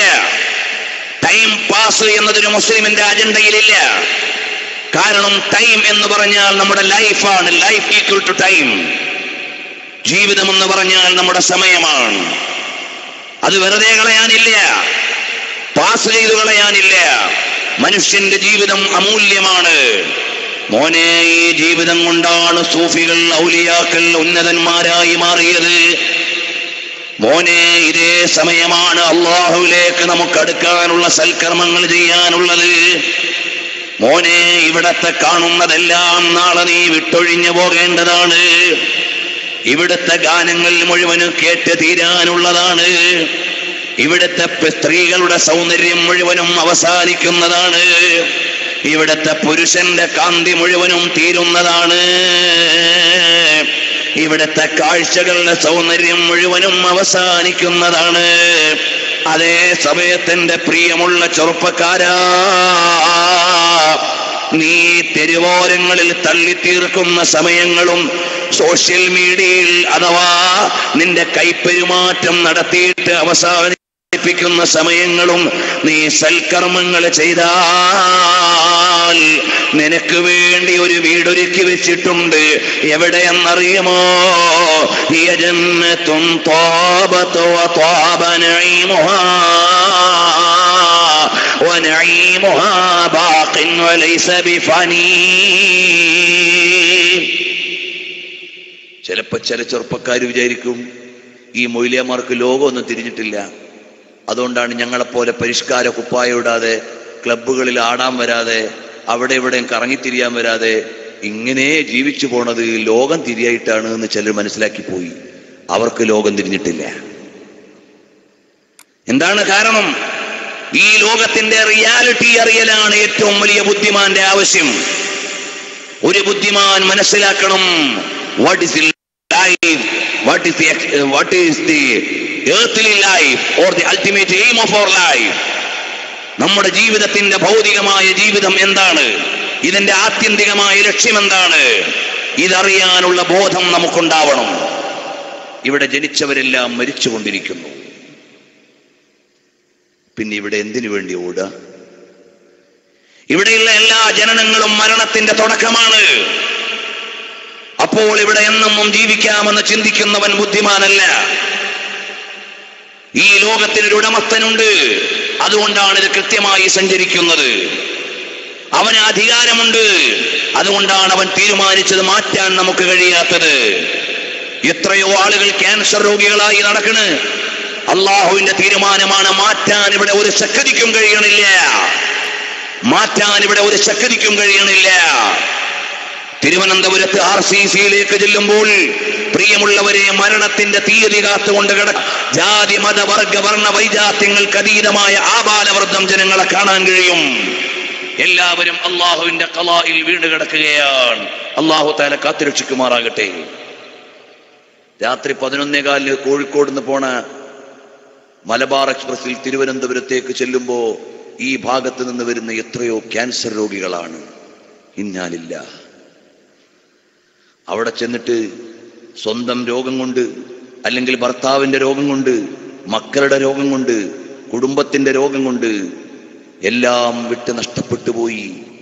അവസാനം ഒരു നേരത്തെ ഭക്ഷണത്തിന് വേണ്ടി യാചിക്കുന്ന ആളുകൾ എത്രയുണ്ടെന്ന് നിങ്ങൾക്കറിയോ? മാനം വിറ്റ് ജീവിക്കേണ്ടി വരുന്ന എത്രയോ സഹോദരിമാരുണ്ട് എന്ന് നിങ്ങൾക്കറിയോ? ഞങ്ങളൊരിക്കൽ പെരുന്നാൾ ദിവസം ഭക്ഷണവും കൊണ്ട് RCCയുടെയും മെഡിക്കൽ കോളേജിന്റെയും മുമ്പിൽ ചെല്ലുമ്പോൾ മലബാർ ഭാഗത്തുള്ള ഒരു സഹോദരി മക്കനെ ഇട്ട് വന്ന് ഞങ്ങളുടെ കയ്യിൽ നിന്ന് ഭക്ഷണം വാങ്ങിയിട്ട് പറഞ്ഞു, മക്കളെ, 21 ദിവസമായി ഒരു ഭക്ഷണപ്പൊതി കിട്ടിയിട്ട് ഈ പെരുന്നാളിന്റെ ദിവസമെങ്കിലും നിങ്ങൾക്ക് തോന്നിയല്ലോ ഞങ്ങൾക്ക് കൊണ്ടുതരാൻ എന്ന് പറഞ്ഞുകൊണ്ട് വേദനയോട് വാങ്ങിയിട്ട് ഞങ്ങൾക്ക് വേണ്ടി അവിടെ നിന്ന് ദുആ ചെയ്തത് ഞങ്ങളുടെ കണ്ണിൽ നിന്ന് മറഞ്ഞു പോയിട്ടില്ല. വേറെ ഒരു സഹോദരൻ വരുന്നു, എന്റെ കയ്യിൽ ടോക്കൺ കിട്ടിയിട്ടില്ല, പെരുന്നാളല്ലേ, ഒരു പതി ഭക്ഷണം തരുമോ ഉസ്താദേ എന്ന് ചോദിച്ചുകൊണ്ട്. വേറെ ഒരു സഹോദരി വരുന്നു, അവർ ഈ നമ്മുടെ സമുദായത്തിൽപ്പെട്ടവരല്ല. അവര് വന്നിട്ട് പറഞ്ഞു, സാറേ, ഒരു പൊതി ചോറ് തരുമോ, എന്റെ അപ്പി ഇന്ന വാർഡിൽ കിടക്കുകയാണ്. അവരുടെ നാട്ടിൽ കുട്ടിക്ക് അപ്പി എന്നാ പറയാ. കുട്ടി ഇന്ന വാർഡിൽ കിടക്കുകയാണ്, ഒരു പൊതി ചോറ് തരുമോ? ഇതെവിടെയാണോ ഞാൻ പറയുന്നത്? കേരളത്തിന്റെ തലസ്ഥാനത്ത് തിരുവനന്തപുരത്ത് കഴിഞ്ഞ 2 വർഷം മുമ്പ് പെരുന്നാൾ ദിവസം ഭക്ഷണം കൊടുക്കാൻ പോയപ്പോൾ ഞങ്ങൾക്ക് നേരിട്ട് അനുഭവിക്കാൻ കഴിഞ്ഞതാണ്. ഇതുപോലെ പെരുന്നാൾ ദിവസങ്ങളിൽ ഞങ്ങളുടെ പരിസരത്തുള്ള മെഡിക്കൽ കോളേജുകൾ, ഗവൺമെന്റ് ഹോസ്പിറ്റലുകളിൽ, കുഷ്ഠരോഗ ആശുപത്രിയിൽ, പ്രൈമറി ഹെൽത്ത് സെന്ററിൽ, കോട്ടയം മെഡിക്കൽ കോളേജിൽ ഒക്കെ നമ്മുടെ പ്രവർത്തകർ നമ്മുടെ സ്ഥാപനത്തിന്റെ ഒക്കെ നേതൃത്വത്തിൽ ഭക്ഷണം കൊടുക്കാറുണ്ട്. അപ്പോഴൊക്കെ ഓരോ പ്രാവശ്യവും ഞങ്ങൾ കാണുന്ന വേദനാജനകമായ കാഴ്ചകൾ വളരെ ദയനീയമാണ്. കാണുന്നതിനേക്കാൾ എത്രയോ അപ്പുറമാണ് നമ്മൾ കാണാത്തത്. അള്ളാഹുവിന്റെ ഒരു തീരുമാനം വന്നാൽ മാറ്റാൻ ഒരാൾക്കും സാധ്യമല്ല. ഒരിക്കൽ ഞാൻ RCCയിൽ പാലക്കാടുകാരനായ ഒരു ചെറുപ്പക്കാരനെ, 20 വയസ്സു കഴിഞ്ഞ ഒരു ചെറുപ്പക്കാരനെ കാണാൻ പോയി. അപ്പുറത്ത് ഉമ്മ നിന്ന് കരയുന്നുണ്ട്, കൂടെ സഹോദരനുണ്ട്. അവസാനം പ്രിയമുള്ളവരെ അറിയണം, ഒരു ഭക്ഷണവും കഴിക്കാൻ കഴിയുന്നില്ല എന്ന വേദനയാണ് ആ ചെറുപ്പക്കാരൻ പറഞ്ഞത്. എന്നെ കൊണ്ടറിയുമ്പോലൊക്കെ സമാധാനപ്പെടുത്തി, സുന്നത്തായ ദിക്റൊക്കെ ചൊല്ലിയിട്ട് അവിടുന്ന് ദുആ ചെയ്തു. ഇറങ്ങുമ്പോൾ ആ സഹോദരനോട് പറയാൻ തോന്നിയത്, നമുക്കിവിടെ ആംബുലൻസ് സർവീസ് ഉണ്ട് എന്നാണ്. അത് പറഞ്ഞപ്പോ എന്റെ മനസ്സിൽ ഒരു വേദന വന്നു. ഒരു രോഗിയെ കണ്ടപാടെ ഇറങ്ങിയിട്ട് അങ്ങനെ പറയുമ്പോൾ അവർ തെറ്റിദ്ധരിച്ചാലോ? ഞാൻ വേഗം പറഞ്ഞു, അതിന്റെ ഡ്രൈവറെ നിങ്ങൾ കോണ്ടാക്ട് ചെയ്താൽ അത്യാവശ്യം നിങ്ങൾക്ക് ചില സഹായങ്ങൾ, ബ്ലഡ് വേണമെങ്കിലോ ഭക്ഷണം വേണമെങ്കിലോ ഒക്കെ എത്തിച്ചു തരാൻ പറ്റും. അതുകൊണ്ട് പറഞ്ഞതാണ്. അടുത്ത ദിവസം വെളുപ്പാൻകാലത്ത് ആ കൂട്ടുകാരൻ, ആ സഹോദരൻ വിളിക്കുന്നു, ഉസ്താദെ, ആംബുലൻസ്. ഒരു ദിവസം ഞങ്ങൾ ഒരു പെരുന്നാൾ ദിവസം വർക്കലയിൽ നിൽക്കുമ്പോൾ അതാ നമ്മുടെ ആംബുലൻസിന്റെ ഡ്രൈവർ വിളിക്കുന്നു. ഒരു കുടുംബം, പൂനൂരിലുള്ള ഒരു കുടുംബമാണ്. മകളെ കൊണ്ടുവന്ന് 3-4 ലക്ഷം രൂപയുടെ ചികിത്സ കഴിഞ്ഞു. ഇനി മരുന്നില്ല, കൊണ്ടുപോയിക്കൊള്ളാൻ പറഞ്ഞു. അവർക്ക് വണ്ടി വിളിച്ചു കൊണ്ടുപോകാനുള്ള സാഹചര്യമില്ല. നമ്മുടെ വണ്ടി ഒന്ന് വിട്ടുകൊടുക്കുമോ? അപ്പൊ പൂർണ്ണമായും ഫ്രീ ആയി എന്നും ഓടാൻ കഴിയില്ല. ഈ ഒരവസ്ഥ കേട്ടപ്പോൾ പറഞ്ഞു, എണ്ണയുടെ സംഖ്യ മാത്രം മേടിച്ച് നിങ്ങൾ കൊണ്ടാക്കി കൊടുക്കുക, ബാക്കി നമുക്ക് പരിഹരിക്കാം.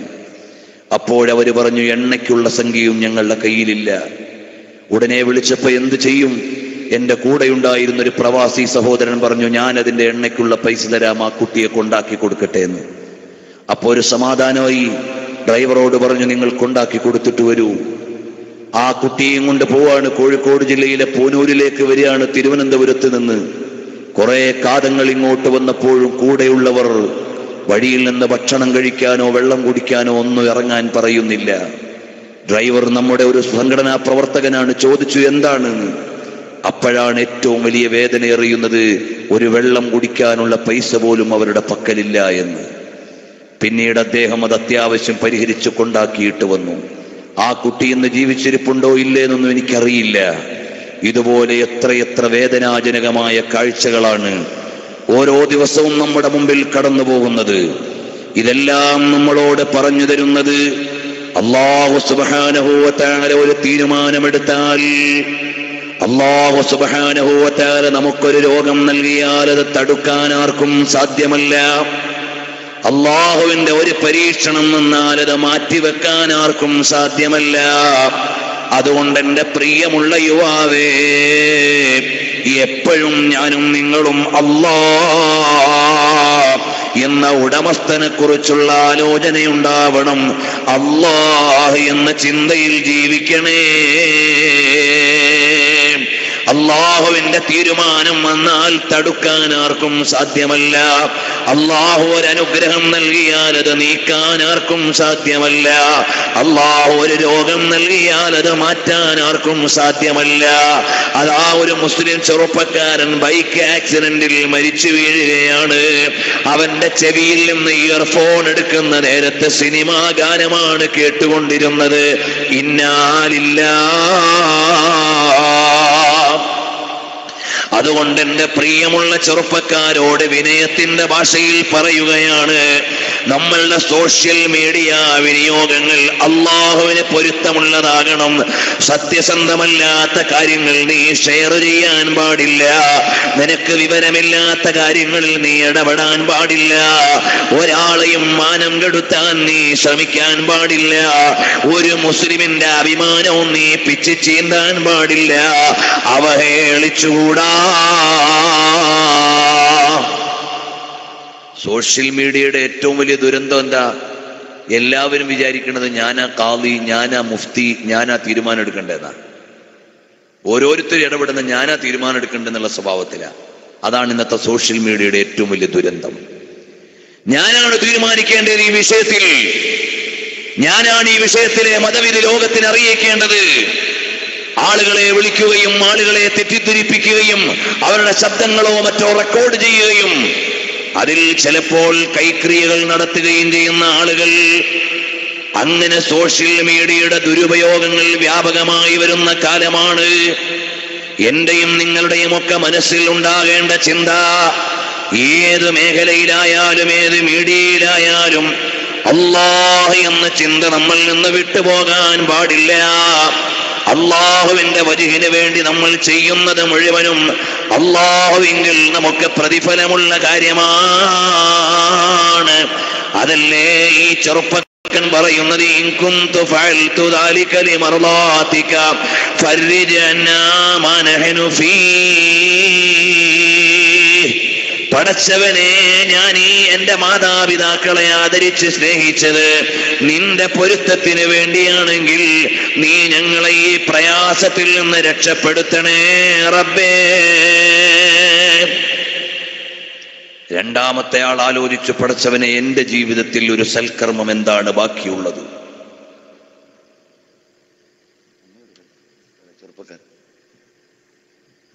ആരെങ്കിലും വളണ്ടിയർമാർ വെള്ളം എടുത്ത്, ഇവിടെ ഉപ്പമാരല്ല, വെള്ളം ചെയ്യുന്നത് നിങ്ങൾ.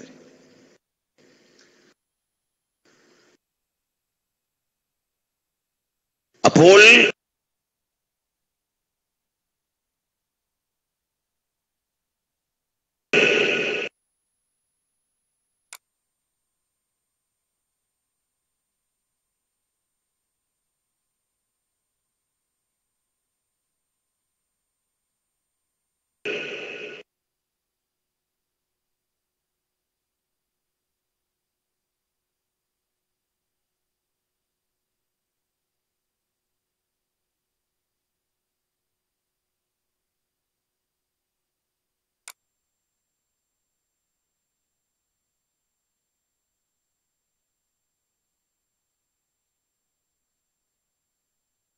ഈ യുവാവ് ആലോചിക്കുക,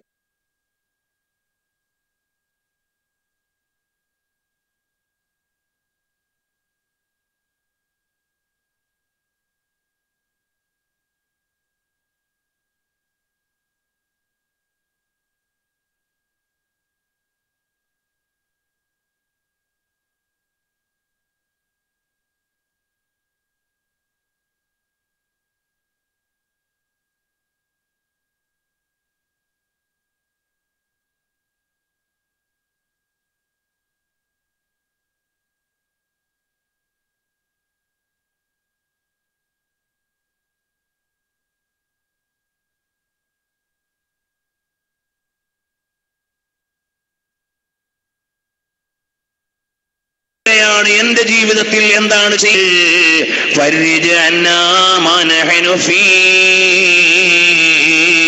ഞങ്ങളെ ഈ പ്രയാസത്തിൽ നിന്ന് സലാമത്ത് നൽകണേ റബ്ബേ. അറിയണേ സഹോദരന്മാരെ, എങ്ങനെയെങ്കിലും പണം ഉണ്ടാക്കുക എന്നതൊരു മുസ്ലിമിന്റെ അജണ്ടയല്ല. കള്ളത്തരം പറഞ്ഞ് പണമുണ്ടാക്കാൻ പാടില്ല, കൊള്ളിവെപ്പ് നടത്താൻ പാടില്ല, വഞ്ചന നടത്താൻ പാടില്ല, ചതിയന്മാരാകാൻ പാടില്ല. ഇതുപോലെ നമ്മുടെ സമ്പാദ്യം 100% ഹലാലാവണം. ഇന്ന് പല സ്ഥലത്ത് കുട്ടികൾ ചാടിപ്പോണ്. പല കാരണവും ഉണ്ടാവും.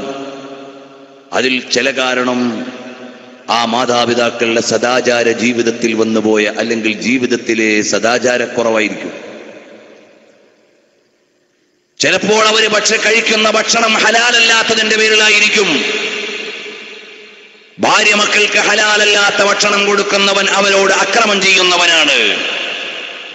ആരുടെയെങ്കിലും പണം അപഹരിച്ചുകൊണ്ട് നിന്റെ ഭാര്യ മക്കൾക്ക് കൊട്ടാരം വെച്ചു കൊടുത്താൽ അത് അനുവദിക്കപ്പെടുന്ന കാര്യമല്ല.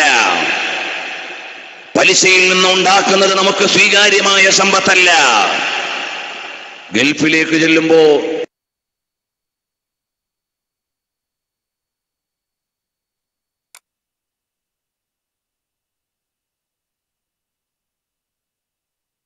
വളരെ വിചിത്രമായ കേൾവികൾ ഒരു കട തുടങ്ങിയിട്ടുണ്ട്. പിന്നെ അടുത്ത പ്രാവശ്യം വരും ഒരുത്തനെല്ലാം അടിച്ചു മാറ്റിക്കൊണ്ടുപോയി, ഞാനിപ്പോ ഒന്നും ഇല്ലാതായിപ്പോയി. ഇങ്ങനെയായിരിക്കും. ഇങ്ങനെ പാർട്ട്ണർമാരെ പറ്റിച്ച് ജീവിക്കുന്ന ഒരുപാട് ആളുകളുണ്ട്. ഒരുപാട് ആളുകളെ ഹക്കും ബാത്തിലും ആലോചിക്കാതെ കൂറുകച്ചവടക്കാരനെ വഞ്ചിച്ചുകൊണ്ട് അപഹരിച്ച ആളുകൾ, അന്യന്റെ സ്വത്ത് അപഹരിക്കുന്ന ആളുകൾ എത്രയാണ്. മോനെ, ഹലാലല്ലാത്ത ഒരു ഫിൽസും നമ്മുടെ ജീവിതത്തിൽ വരാൻ പാടില്ല, നമ്മുടെ ഭക്ഷണത്തിൽ വരാൻ പാടില്ല. അങ്ങനെ വന്നാൽ അത് നമ്മുടെ സന്താനങ്ങളുടെ സദാചാരത്തെ വരെ ബാധിക്കുന്നതാണ്. കണ്ടില്ലേ, ഇമാമുൽ ഹറമൈനി റളിയല്ലാഹു അൻഹു ദർസ് നടത്തുകയാണ്. ഇമാമുൽ ഹറമൈനി റളിയല്ലാഹു അൻഹു ദർസ് നടത്തുമ്പോൾ ആ ദർസിലേക്ക് കളിക്കളത്തിൽ നിന്നൊരു പന്ത് വന്ന് വീഴുകയാണ്. അതാ വലിയ അലിമീങ്ങളാണ് ഇമാമുൽ ഹറമൈനി റളിയല്ലാഹു അൻഹുവിന്റെ ദർസിലുള്ളത്. ഇമാമുൽ ഹറമൈനി അൽ ജുവൈനി റളിയല്ലാഹു അൻഹു ആരാണ്? നമ്മുടെ ശാഫഈ കർമ്മശാസ്ത്രത്തിലെ വലിയ തുല്യമായ നേതാവാണ്. നമ്മൾ ഒരു മസ്അല ചോദിച്ചാൽ നാട്ടിലെ ഒരു പണ്ഡിതനോട് പോയി ഒരു മസ്അല ചോദിക്കുന്നു. ആ മസ്അല ചോദിക്കുന്ന നേരത്തെ നാട്ടിലെ ഉസ്താദ് ഫത്ഹുൽ മുഈൻ എടുത്തു നോക്കുന്നു. ഫത്ഹുൽ മുഈൻ എടുത്തു നോക്കിയിട്ട് പറയും, ഇന്നതിൽ ഇങ്ങനെയാണുള്ളത്. നിസ്കാര ശേഷം ദുആ ഉണ്ടോ? ദുആ ഉണ്ടോ? അതേ, നിസ്കാരത്തിന് ശേഷം ദുആ ഉണ്ട്, ദിക്റുമുണ്ട്. ഇത് ആരെഴുതിയതാണ്? ഫത്ഹുൽ മുഈനിൽ സൈനുദ്ദീൻ മഖ്ദൂം തങ്ങൾ എഴുതിയതാണ്. ഇത് കേൾക്കുമ്പോൾ ഇവിടെയുള്ള പുത്തൻവാദികൾ വിചാരിക്കും, അല്ല, ഈ സുന്നികൾക്ക് മതം പറഞ്ഞു കൊടുത്തത് സൈനുദ്ദീൻ മഖ്ദൂം തങ്ങളാണ്, ഇത് സൈനുദ്ദീൻ മഖ്ദൂം തങ്ങൾ ഉണ്ടാക്കിയതല്ല, ഞങ്ങൾക്ക് മതം പറഞ്ഞു തന്നത് സൈനുദ്ദീൻ മഖ്ദൂം തങ്ങൾ തന്നെയാണ്. പക്ഷേ ഇമാം മഖ്ദൂം തങ്ങൾ സ്വന്തമുണ്ടാക്കിയതല്ല. അതെവിടുന്ന് വന്നതാണെന്നറിയുമോ? അവിടുത്തെ ഉസ്താദായ മക്കയിലെ മുദർരിസായിരുന്ന അതാ ഖാത്തിമത്തുൽ മുഹഖിഖീൻ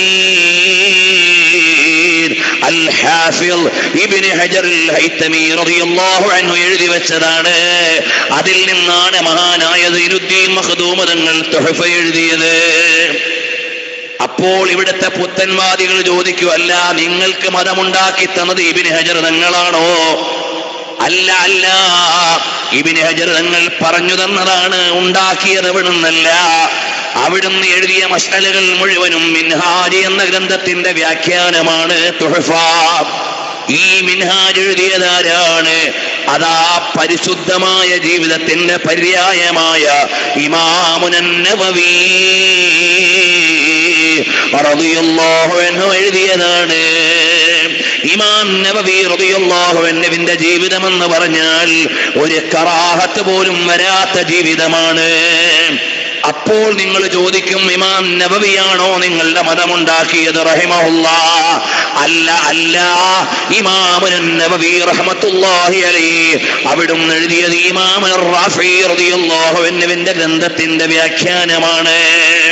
അപ്പോൾ ചോദിക്കും, നിങ്ങൾക്ക് മതമുണ്ടാക്കിയത് ഇമാം റാഫിയാണോ? നിൽക്കുന്നില്ല. റാഫി ഇമാം റളിയല്ലാഹു അൻഹു ഗ്രന്ഥം എഴുതുന്നത് ഇമാം ഗസാലി റളിയല്ലാഹു അൻഹുവിന്റെ വജീദ്, അസീസ് തുടങ്ങിയ ഗ്രന്ഥങ്ങളിൽ നിന്നാണ്. അപ്പോൾ നിങ്ങൾ ചോദിക്കും, നിങ്ങൾക്ക് മതമുണ്ടാക്കി തന്നത് ഇമാം ഗസാലിയാണോ റഹ്മത്തുള്ളാഹി അലൈഹി? അല്ല, അല്ല, ഇമാം ഗസാലി തങ്ങളാ ഗ്രന്ഥം എഴുതിയത് ഇമാമുൽ ഹറമൈനി അൽ ജുവൈനി റളിയല്ലാഹു അൻഹുവിന്റെ നിഹായത്തുൽ മത്ലബി ഫീ ദിറായത്തിൽ മദ്ഹബ് എന്ന ഗ്രന്ഥത്തിൽ നിന്നാണ്. അപ്പൊ ഇമാം ഹറമൈനിയാണോ നിങ്ങൾക്ക് മതം ആധികാരികമായി ഉണ്ടാക്കി തന്നത്? അവിടുന്ന് പറഞ്ഞു തന്നതാണ്. അവലംബം ഏതാണ്? ഇമാമുൻ ശാഫിഈ റളിയല്ലാഹു അൻഹുവിന്റെ ഗ്രന്ഥങ്ങളാണ്. ഇമാമുൻ ശാഫിഈ തങ്ങൾക്ക് എവിടെ നിന്ന് കിട്ടിയതാണ്? ഇദാ സഹൽ ഹദീസ് ഫദാക മദ്ഹബി. അത് ഖുർആനിൽ നിന്നും ഹദീസിൽ നിന്നുമാണ്, അല്ലാതെ വേറെ ഒന്നും ഇമാമുൻ ശാഫിഈ തങ്ങൾ പറഞ്ഞിട്ടില്ല. അപ്പോൾ ഫത്ഹുൽ മുഈനിൽ പറഞ്ഞ ഒരു മസ്അല അതെത്തിച്ചേരുന്നത് ഖുർആനിലേക്കാണ്, അതെത്തിച്ചേരുന്നത് ഹദീസിലേക്കാണ്, അല്ലാതെ ആ പണ്ഡിതന്മാരുടെ സ്വന്തം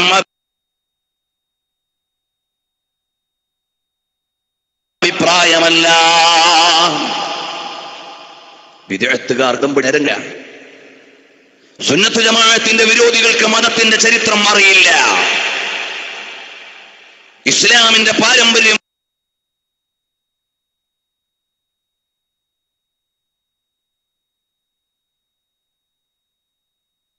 അറിയില്ല, തൗഹീദ് എന്താണ് എന്നറിയില്ല.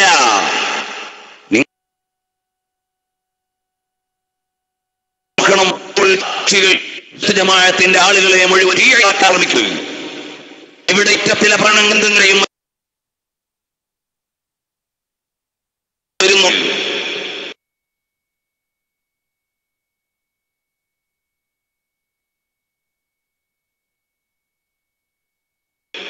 അഹ്ലുസുന്നത്തി വൽ ജമാഅത്തിന്റെ ശരിയായ ആശയാദർശങ്ങൾ വേട്ടല്ലെങ്കിൽ ഇസ്ലാം നബി സല്ലല്ലാഹു അലൈഹി വസല്ലം തങ്ങളിൽ സ്വഹാബത്തിന് കിട്ടിയതാണ്.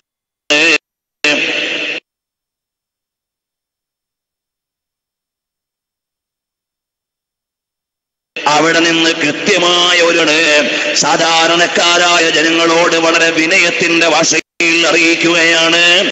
ഇമാമുൻ ശാഫിഈ റളിയല്ലാഹു അൻഹു ഏതൊരു ആദർശത്തിലാണോ ജീവിച്ചത്, ഇമാമുൽ അളം അബൂ ഹനീഫ റളിയല്ലാഹു അൻഹു ഏതൊരു ആദർശത്തിലാണോ ജീവിച്ചത്, അതേ ആദർശം ആദർശമാണ് സൈനുദ്ദീൻ ഖുദൂം തങ്ങൾ പരിചയപ്പെടുത്തിയത്. അതേ ആദർശമാണ് ഇവിടെ സുന്നത്ത് ജമാഅത്തിന്റെ ആലിമീങ്ങൾ വെച്ച് പുലർത്തുകയും പ്രചരിപ്പിക്കുകയും പരിപാലിക്കുകയും ചെയ്യുന്നത്.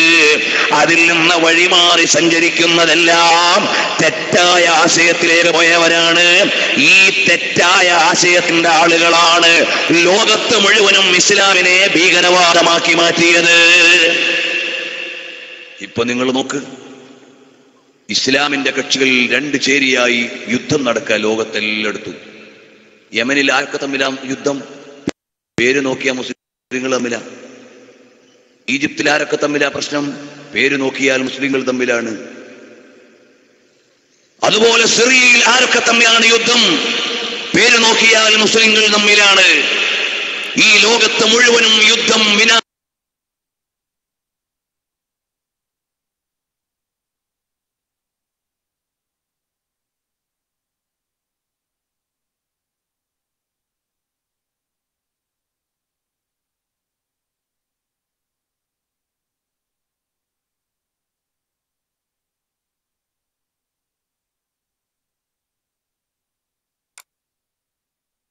ഉണ്ടാക്കിയതാരാണ്?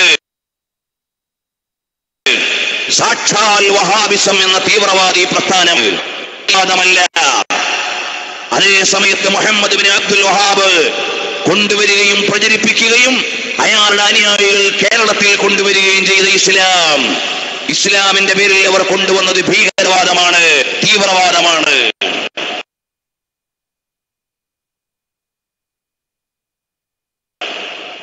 ഇത് നമ്മൾ ഏകപക്ഷീയമായി പറയുന്നതല്ല.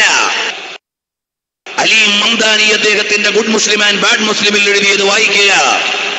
വഹാബിസം എന്ന പേരിന് ഇവിടെയുള്ള ഡിക്ഷണറികൾ നേരത്തെ കൊടുത്തിട്ടുള്ള പരിഭാഷയും വ്യാഖ്യാനങ്ങളും നിങ്ങൾ വായിക്കുക. വഹാബി എന്ന് പറഞ്ഞാൽ ഒരു ടെററിസ്റ്റ് മൂവ്മെന്റ് ആണ് എന്ന് നിങ്ങൾക്ക് വായിക്കാനും മനസ്സിലാക്കാനും കഴിയും. മുസ്ലിം സമുദായത്തെ അരുങ്കൊല ചെയ്തവരാണ് വഹാബി പ്രസ്ഥാനം. ത്വായിഫ് ആക്രമണ സമയത്ത് പിഞ്ചോമന മക്കളെ തൊട്ടിലിൽ കിടത്തിയിട്ട് അരുങ്കൊല ചെയ്തു കളഞ്ഞവർ, മഹാന്മാരുടെ മഖ്ബറകൾ നിഷ്ഠൂരമായി തകർത്ത് കളഞ്ഞവർ, ഇതെല്ലാം മക്കയുടെയും അതുപോലെ തന്നെ സൗദി അറേബ്യയുടെയും ഇന്നലകളുടെ ചരിത്രത്തിൽ നിങ്ങൾക്ക് വായിക്കാം. അതുകൊണ്ട് പാരമ്പര്യപരമായ ഇസ്ലാം ഇന്നും ഇവിടെ സമാധാനത്തിന്റെ മതമാണ്. ഇവിടെ മഹാന്മാരായ സുന്നത്ത് ജമാഅത്തിന്റെ ആലിമുകൾ സമാധാനത്തിന്റെ മതമാണ് പ്രചരിപ്പിച്ചത്. അതേ സമയം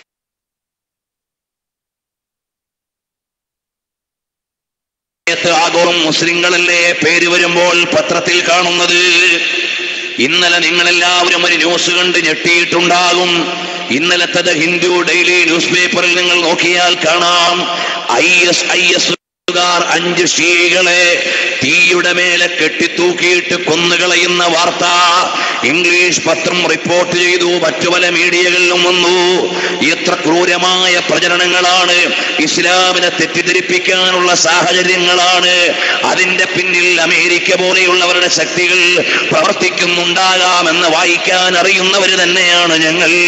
പക്ഷേ ഇസ്ലാമിനെ തീവ്രവാദമായി അവതരിപ്പിക്കാൻ കാരണമായത് മുഴുവനും ഈ സലഫി മൂവ്മെന്റുകളാണ്. ഇനിയും സുന്നത്ത് ജമാഅത്തിന്റെ ചെറുപ്പക്കാരത് തിരിച്ചറിയണം. സമാധാനത്തിന്റെ വഴിയിൽ അല്ലാഹുവിന്റെ വജ്ഹിന് വേണ്ടി പ്രവർത്തിക്കണം. ലില്ലാഹി എന്ന ചിന്തയിൽ നമ്മൾ കഴിഞ്ഞുകൂടണം. അല്ലാഹ് എന്ന വിചാരം നമ്മുടെ ജീവിതത്തിൽ ഉണ്ടാകണം. എല്ലാ രഹസ്യവും പരസ്യവും അറിയുന്നവനാരാണ്? അല്ലാഹു ജല്ല ജലാലുഹു. ഈ ISISന്റെയും ബോക്കോ ഹറമിന്റെയും തുടങ്ങിയുള്ള തീവ്രവാദി പ്രസ്ഥാനങ്ങളുടെ മുഴുവനും സോഴ്സ് സലഫി മൂവ്മെന്റ് ആണെന്ന് എന്ന ചരിത്രം ഉദ്ധരണികൾ വെച്ചുകൊണ്ട് എറണാകുളത്ത് വെച്ച് ഞാൻ നടത്തിയ പ്രസംഗത്തിന്റെ CD നിങ്ങൾക്ക് ലഭിക്കും. ഈ നഗരിയിൽ ഇല്ല, ഇറങ്ങിയിട്ടുണ്ട് CD. നിങ്ങൾ വാങ്ങിയിട്ട് കേൾക്കണം. അത് ഗ്രന്ഥങ്ങൾ വെച്ചുകൊണ്ട് പറഞ്ഞതാണ്, ഉദ്ധരണികൾ വെച്ചുകൊണ്ട് വിശദീകരിച്ചതാണ്, അല്ലാതെ ഞങ്ങൾ വെറുതെ പറയുന്നതല്ല. അപ്പോൾ അല്ലാഹ് എന്ന് പറയുന്ന ചിന്തയിലൂടെ ധർമ്മനിഷ്ഠമായ ജീവിതം വേണം. ഞാൻ ഈ പറഞ്ഞ കാര്യങ്ങൾ പരിസമാപ്തിയിലേക്ക് എത്തിച്ചുകൊണ്ട് അവസാനിപ്പിക്കുകയാണ്. അപ്പോൾ ഞാൻ പറഞ്ഞു വന്നതിന്റെ പ്രിയമുള്ളവരെ, വരുമാനം മുഴുവനും ഹലാലാകണം. അള്ളാഹുവിനെ കുറിച്ചുള്ള വിചാരം കച്ചവടത്തിലുണ്ടാകണം, കമ്പോളത്തിലുണ്ടാകണം, കൃഷിയിലുണ്ടാകണം. ഇവിടുത്തെ ഡോക്ടർമാര് കൊള്ള ചെയ്യുന്ന കാലത്താണ് നമ്മൾ ജീവിക്കുന്നത്. എത്രയോ ഡോക്ടർമാരുടെ വരുമാനം ഇന്ന് ഹറാമാണ്. ഡോക്ടർമാരെ ആക്ഷേപിച്ചൊന്നും ആരും പറയണ്ട. അതേ സമയത്ത് അനാവശ്യമായ ടെസ്റ്റുകൾ എഴുതി ആ ടെസ്റ്റുകൾക്ക് കമ്മീഷൻ വാങ്ങി കേരളത്തിൽ വലിയ പ്രസിദ്ധമായ ഒരു സ്കാനിങ് സെന്റർ നടത്തുന്ന ആള് അത് നിർത്തിയിട്ട് കഴിഞ്ഞ ദിവസം എൻ്റെ അടുക്കൽ വന്നു സംസാരിച്ചു. അപ്പൊ അയാളോട് ഞാൻ ചോദിച്ചു, എന്താണ് അത് നിർത്തിയത്? ഉസ്താദേ, എന്റെ മനസ്സാക്ഷി അതിന് സമ്മതിക്കുന്നില്ല. എന്താണ് കാരണം? എൻ്റെ കീഴിൽ എൻ്റെ ലാബിലേക്ക് ടെസ്റ്റ് എഴുതുന്ന ആയിരക്കണക്കിന് ഡോക്ടേഴ്സ് ഉണ്ടായിരുന്നു. ആ ഡോക്ടർമാര് ആദ്യം എഴുതുന്ന ഓരോ ടെസ്റ്റിനും 20% അവർക്ക് കമ്മീഷൻ വേണം. അങ്ങനെ കുറെ കാലം കൊടുത്തപ്പോൾ പിന്നീട് അവർക്ക് വേറെ ഒരു കച്ചവടം തുടങ്ങി. 5 ടെസ്റ്റ് രോഗിക്ക് വേണ്ടതായിരിക്കും, അത് കൃത്യമായി ടെസ്റ്റ് നടത്തണം, റിസൾട്ട് കൊടുക്കണം, അതിന് 20% കമ്മീഷൻ. പിന്നീട് ഒരു 5 ടെസ്റ്റും കൂടി എഴുതും, അത് രോഗിക്ക് വേണ്ടാത്തതായിരിക്കും, അത് ടെസ്റ്റ് നടത്തേണ്ടതില്ല, റിസൾട്ട് എല്ലാം ഓക്കെ എന്ന് അടിച്ചു കൊടുത്താൽ മതി, അതിന് 20% കമ്മീഷൻ സ്കാനിങ് സെന്ററുകാർ കിട്ടും, 80% ഡോക്ടർക്ക് കൊടുക്കണം. ഇത് വന്നപ്പോൾ എൻ്റെ മനസ്സാക്ഷി സമ്മതിച്ചില്ല. ഞാനതുകൊണ്ടത് നിർത്തി, എൻ്റെ മേഖല മാറ്റി. പ്രിയമുള്ളവരെ, ഇതുപോലെ എത്ര കൊള്ളത്തരങ്ങളാണ്. അപ്പോൾ ഒരു ഡോക്ടറായതുകൊണ്ട് മാത്രം മാന്യമായി ജീവിക്കാൻ കഴിയും, ഹലാലായ ജീവിത വരുമാനമാണ് എന്ന് ചിന്തിക്കാൻ പറ്റില്ല. ഇതിൻ്റെ ഇടയിൽ നല്ല സൂക്ഷ്മതയുള്ള മനുഷ്യന്മാരുണ്ടാവും, അതെല്ലാ മേഖലയിലും ഉണ്ടാവും. മുഅല്ലിമീങ്ങൾ രാവിലെ നല്ല ശമ്പളം വാങ്ങിയിട്ട് ജോലി ചെയ്യുന്ന മുഅല്ലിമീങ്ങൾ കുട്ടികളെ പഠിപ്പിക്കേണ്ട സമയത്ത് ക്ലാസ്സിൽ ഇരുന്ന് ഉറങ്ങിക്കളയാൻ പാടില്ല, അതും ശരിയാവില്ല. ഉറങ്ങിയിട്ട് ശമ്പളം വാങ്ങിക്കൂടാ, കുട്ടികളെ പഠിപ്പിക്കാനാണ് നിങ്ങൾക്ക് ശമ്പളം തരുന്നത്. അപ്പോൾ മുഅല്ലിമീങ്ങളാണെങ്കിലും ആ മേഖലയിൽ ഡ്യൂട്ടി കൃത്യമായി നിർവഹിക്കണം. കർഷകൻ ആ പറമ്പിൽ ജോലി ചെയ്യുന്ന സമയത്ത് കൂലിവേലക്കാരൻ അയാളും മുതലാളി കാണാത്ത സമയം ജോലി ചെയ്യാതെ ഇരുന്നിട്ട് വൈകുന്നേരം പൈസ വാങ്ങിയിട്ട് പോകാൻ പാടില്ല. എല്ലാ മേഖലയിലും നീതിനിഷ്ഠയുണ്ടാകണം. എല്ലാ മേഖലയിലും അള്ളാഹുവിനെ കുറിച്ചുള്ള ചിന്ത വേണം. കമ്പോളത്തിൽ ബിസിനസ് നടത്തുന്ന സമയത്ത് കൃത്യമായ നീതിബോധമുണ്ടാകണം. ഇന്ന് പലിശയിൽ വീണുകൊണ്ടിരിക്കുകയാണ് നല്ലൊരു ശതമാനം ആളുകളും. ആ പലിശയോട് നിങ്ങൾ ഇടപെടാൻ പാടില്ല. ബാങ്ക് സർവ്വവ്യാപകമായ ഒരു ലോകത്താണ് നമ്മൾ ജീവിക്കുന്നത്. ഇന്ന് വലിയുപ്പമാരും വലിയുമ്മമാരും അതാ ATM കാർഡുമായി ഇങ്ങനെ നടക്കുന്ന കാലത്താണ് നമ്മൾ ജീവിക്കുന്നത്. സാർവത്രികമായ ബാങ്കിംഗ് സംവിധാനമുള്ള രാജ്യമായി മാറിയിരിക്കുകയാണ്. ഈ ഒരു കാലത്ത് പലിശയിൽ വീണുപോകല്ലേ. ഹറമല്ലാഹു റിബാ, അല്ലാഹു തആല പലിശ ഹറാമാക്കി എന്ന പരസ്യമായ ഖുർആനിന്റെ പ്രഖ്യാപനമാണ്. കേവലം ഒരു പണ്ഡിതന്റെ ഗവേഷണമല്ല, ഒരു പണ്ഡിതന്റെ അഭിപ്രായ പ്രകടനമല്ല, ഒരായത്തിന്റെ വിശദീകരണത്തിൽ നിന്ന് ഗവേഷണം ചെയ്തെടുത്ത ആശയമല്ല. വ്യക്തമായി അല്ലാഹു തആല പറയുകയാണ്, ഹറമല്ലാഹു റിബാ വയുർബി സ്വദഖാത്ത്. അതുകൊണ്ട് നമ്മുടെ കച്ചവടത്തിലായാലും ഇടപാടിലായാലും ഒരു നയാ പൈസയുടെ പലിശ വന്നുകൂടാ, അതനുഭവിച്ചുകൂടാ, അതിന് കാരണമായി കൂടാ. ഈ നിലക്കുള്ള നീതിനിഷ്ഠ നിന്റെ കച്ചവടത്തിൽ വേണം. കാവഡ്യത്തോടെ നീ കച്ചവടം നടത്താൻ പാടില്ല, വഞ്ചന നടത്താൻ പാടില്ല. സത്യസന്ധമായി നീ കച്ചവടം ചെയ്തോ, അല്ലാഹു നിനക്കതിൽ ബറക്കത്ത് ചെയ്തു തരുന്നതാണ്. അതിലൂടെ നിനക്ക് കിട്ടുന്നത് സന്തോഷമുള്ള വരുമാനമാണ്. ഇന്ന് കച്ചവട മേഖലകളിലെല്ലാം വ്യാപകമായി അരുതായ്മകൾ നിറയുന്ന ലോകമാണ്. നീ അല്ലാഹുവിന്റെ അടിമയാണെന്ന ഓർമ്മ വേണേ. അതാണ് ആ മനുഷ്യൻ നമ്മളോട് പറയുന്നത്. നബി സല്ലല്ലാഹു അലൈഹി വസല്ലം തങ്ങൾ എടുത്ത് ഉദ്ധരിക്കുന്നത്, അല്ലാഹുമ്മ ഇൻ കുന്തു ഫഅൽതു ദാലിക ലിമർളാതിക ഫർജ് അന്നാ മാ നഹ്നു ഫീ. പടച്ചവനെ, നിന്നെ ഓർത്തുകൊണ്ടാണ് ഞാനിത് ചെയ്തതെങ്കിൽ നീ ഞങ്ങൾക്ക് ഇവിടെ നിന്നൊരു സലാമത്ത് നൽകണം. അപ്പോഴതാ ഗുഹാമുഖത്തുള്ള പാറ അല്പം കൂടി അങ്ങ് ഇളകുകയാണ്.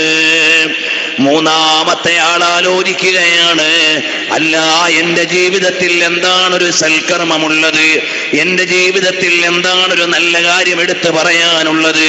പ്രിയമുള്ളവരെ, ഞാൻ പറഞ്ഞ് ഇടക്ക് വന്ന കാര്യം വേഗമങ്ങ് പറയുകയാണ്. ഇമാമുൽ ഹറമൈനി അൽ ജുവൈനി റളിയല്ലാഹു അൻഹു ദർസ് നടത്തുമ്പോൾ ആ ദർസിലേക്ക് ഒരു പന്ത് വന്ന് വീഴുകയാണ്.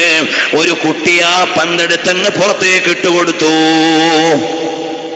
ഉടനെ ഇമാമുൽ ഹറമൈനി തങ്ങൾ പറഞ്ഞു, അത് ഹറാം പറന്ന കുട്ടിയാണ്, ഹറാമിൽ ജനിച്ച കുട്ടിയാണ്. ഹറമൈനി ഇമാമതങ്ങൾ നമ്മളെപ്പോലെ അനാവശ്യം പറയുന്നയാളല്ല. ആ ഹറമൈനി ഇമാമതങ്ങൾ ഇമാം ഗസാലി തങ്ങളുടെ ഉസ്താദാണ്. ലോകം മുഴുവനും അറിവിന്റെ നിറധരിയായി നിന്ന മഹാനാണ്. അതുല്യമായ പണ്ഡിത പ്രതിഭയാണ്. അവിടുത്തെ ജീവിതം വായിക്കുമ്പോൾ അത്ഭുതം വരികയാണ്. ആ ഇമാമുൽ ഹറമൈനി തങ്ങളങ്ങ് പറഞ്ഞപ്പോൾ ക്ലാസ്സിലുള്ള വലിയ ഒരു മുതഅല്ലിമിന് തോന്നി, എന്റെ ഉസ്താദ് വെറുതെ പറയുന്നയാളല്ല, ഈ പറഞ്ഞതിൽ എന്തോ ഒരു രഹസ്യമുണ്ട്. നോക്കി, ഈ കുട്ടിയുടെ ഉമ്മയാരാണ്, ഉപ്പയാരാണ്? പ്രത്യക്ഷത്തിൽ യാതൊരു തകരാറുമില്ല. പിന്നെ അന്വേഷിച്ചു പോയി. ഈ കുട്ടിയുടെ ഉമ്മയുടെ അടുക്കൽ പോയി ചോദിച്ചു, ഇവന്റെ ജന്മവുമായി ബന്ധപ്പെട്ട് എന്തെങ്കിലും പ്രശ്നമുണ്ടോ എന്ന്. അപ്പോൾ പറഞ്ഞു, പ്രത്യേകിച്ചൊന്നുമില്ല, എന്റെ ഭർത്താവ് വിദേശത്തായിരുന്നു. കുറെ കാലം കഴിഞ്ഞ് വരുമ്പോൾ സ്വാഭാവികമായും ദീർഘകാലത്തെ വിട്ടുനിൽക്കൽ കഴിഞ്ഞു വരുമ്പോൾ ഞങ്ങൾക്ക് രണ്ടിനും ശാരീരികമായി സന്തോഷിക്കാൻ താല്പര്യമുള്ള സമയം. അന്നു ഞാൻ ആർത്തവകാരിയായിരുന്നു. അത്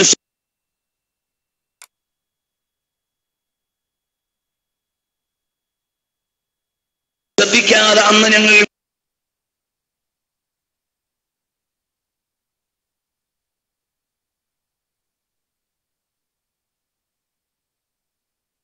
വീടുകൂടി.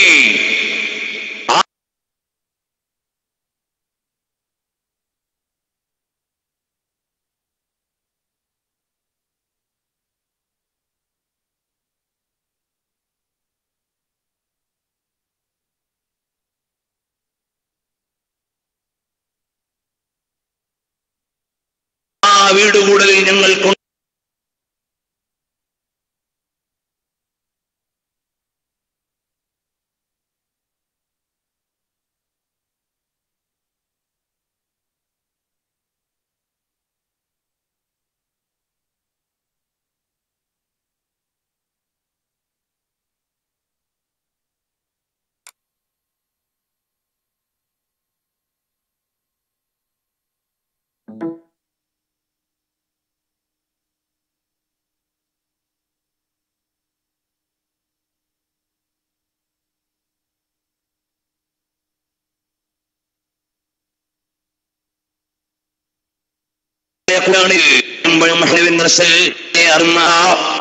അഹങ്കാരം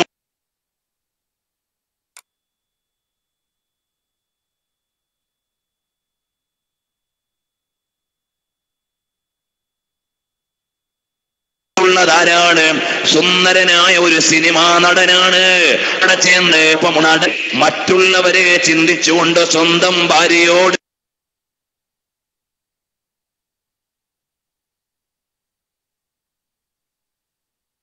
ശാരീരികമായി ബന്ധത്തിൽ ജനിക്കാമെന്ന് പരിചയപ്പെടുത്തുകയാണ്.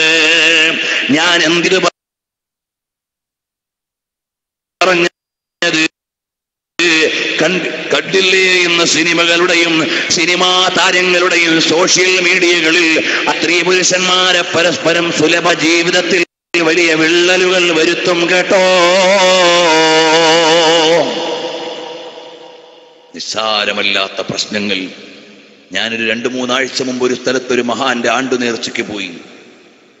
സംഘാടകർ പറഞ്ഞത് ആ മഹാന്റെ മഹത്വം പറയാനല്ല, ഇവിടുന്ന് പെൺകുട്ടികൾ നിരന്തരമായി ഇങ്ങനെ ഒളിച്ചോടുന്നുണ്ട്, അതിനെക്കുറിച്ച് പറയണമെന്നാ. ഇങ്ങനെ ഏതെല്ലാം നാടുകളിൽ നമ്മുടെ സമുദായത്തിന്റെ സദാചാരബോധം നഷ്ടപ്പെട്ടു പോവുകയാണ്. അതുകൊണ്ട് എല്ലാം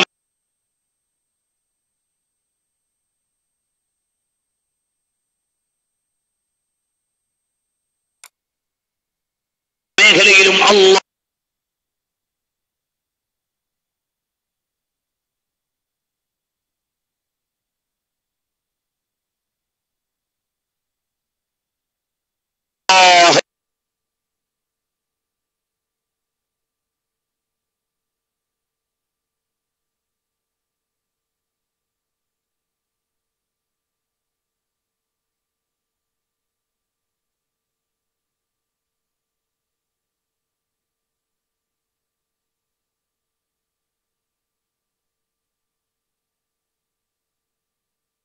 എന്ന ചിന്ത വേണം.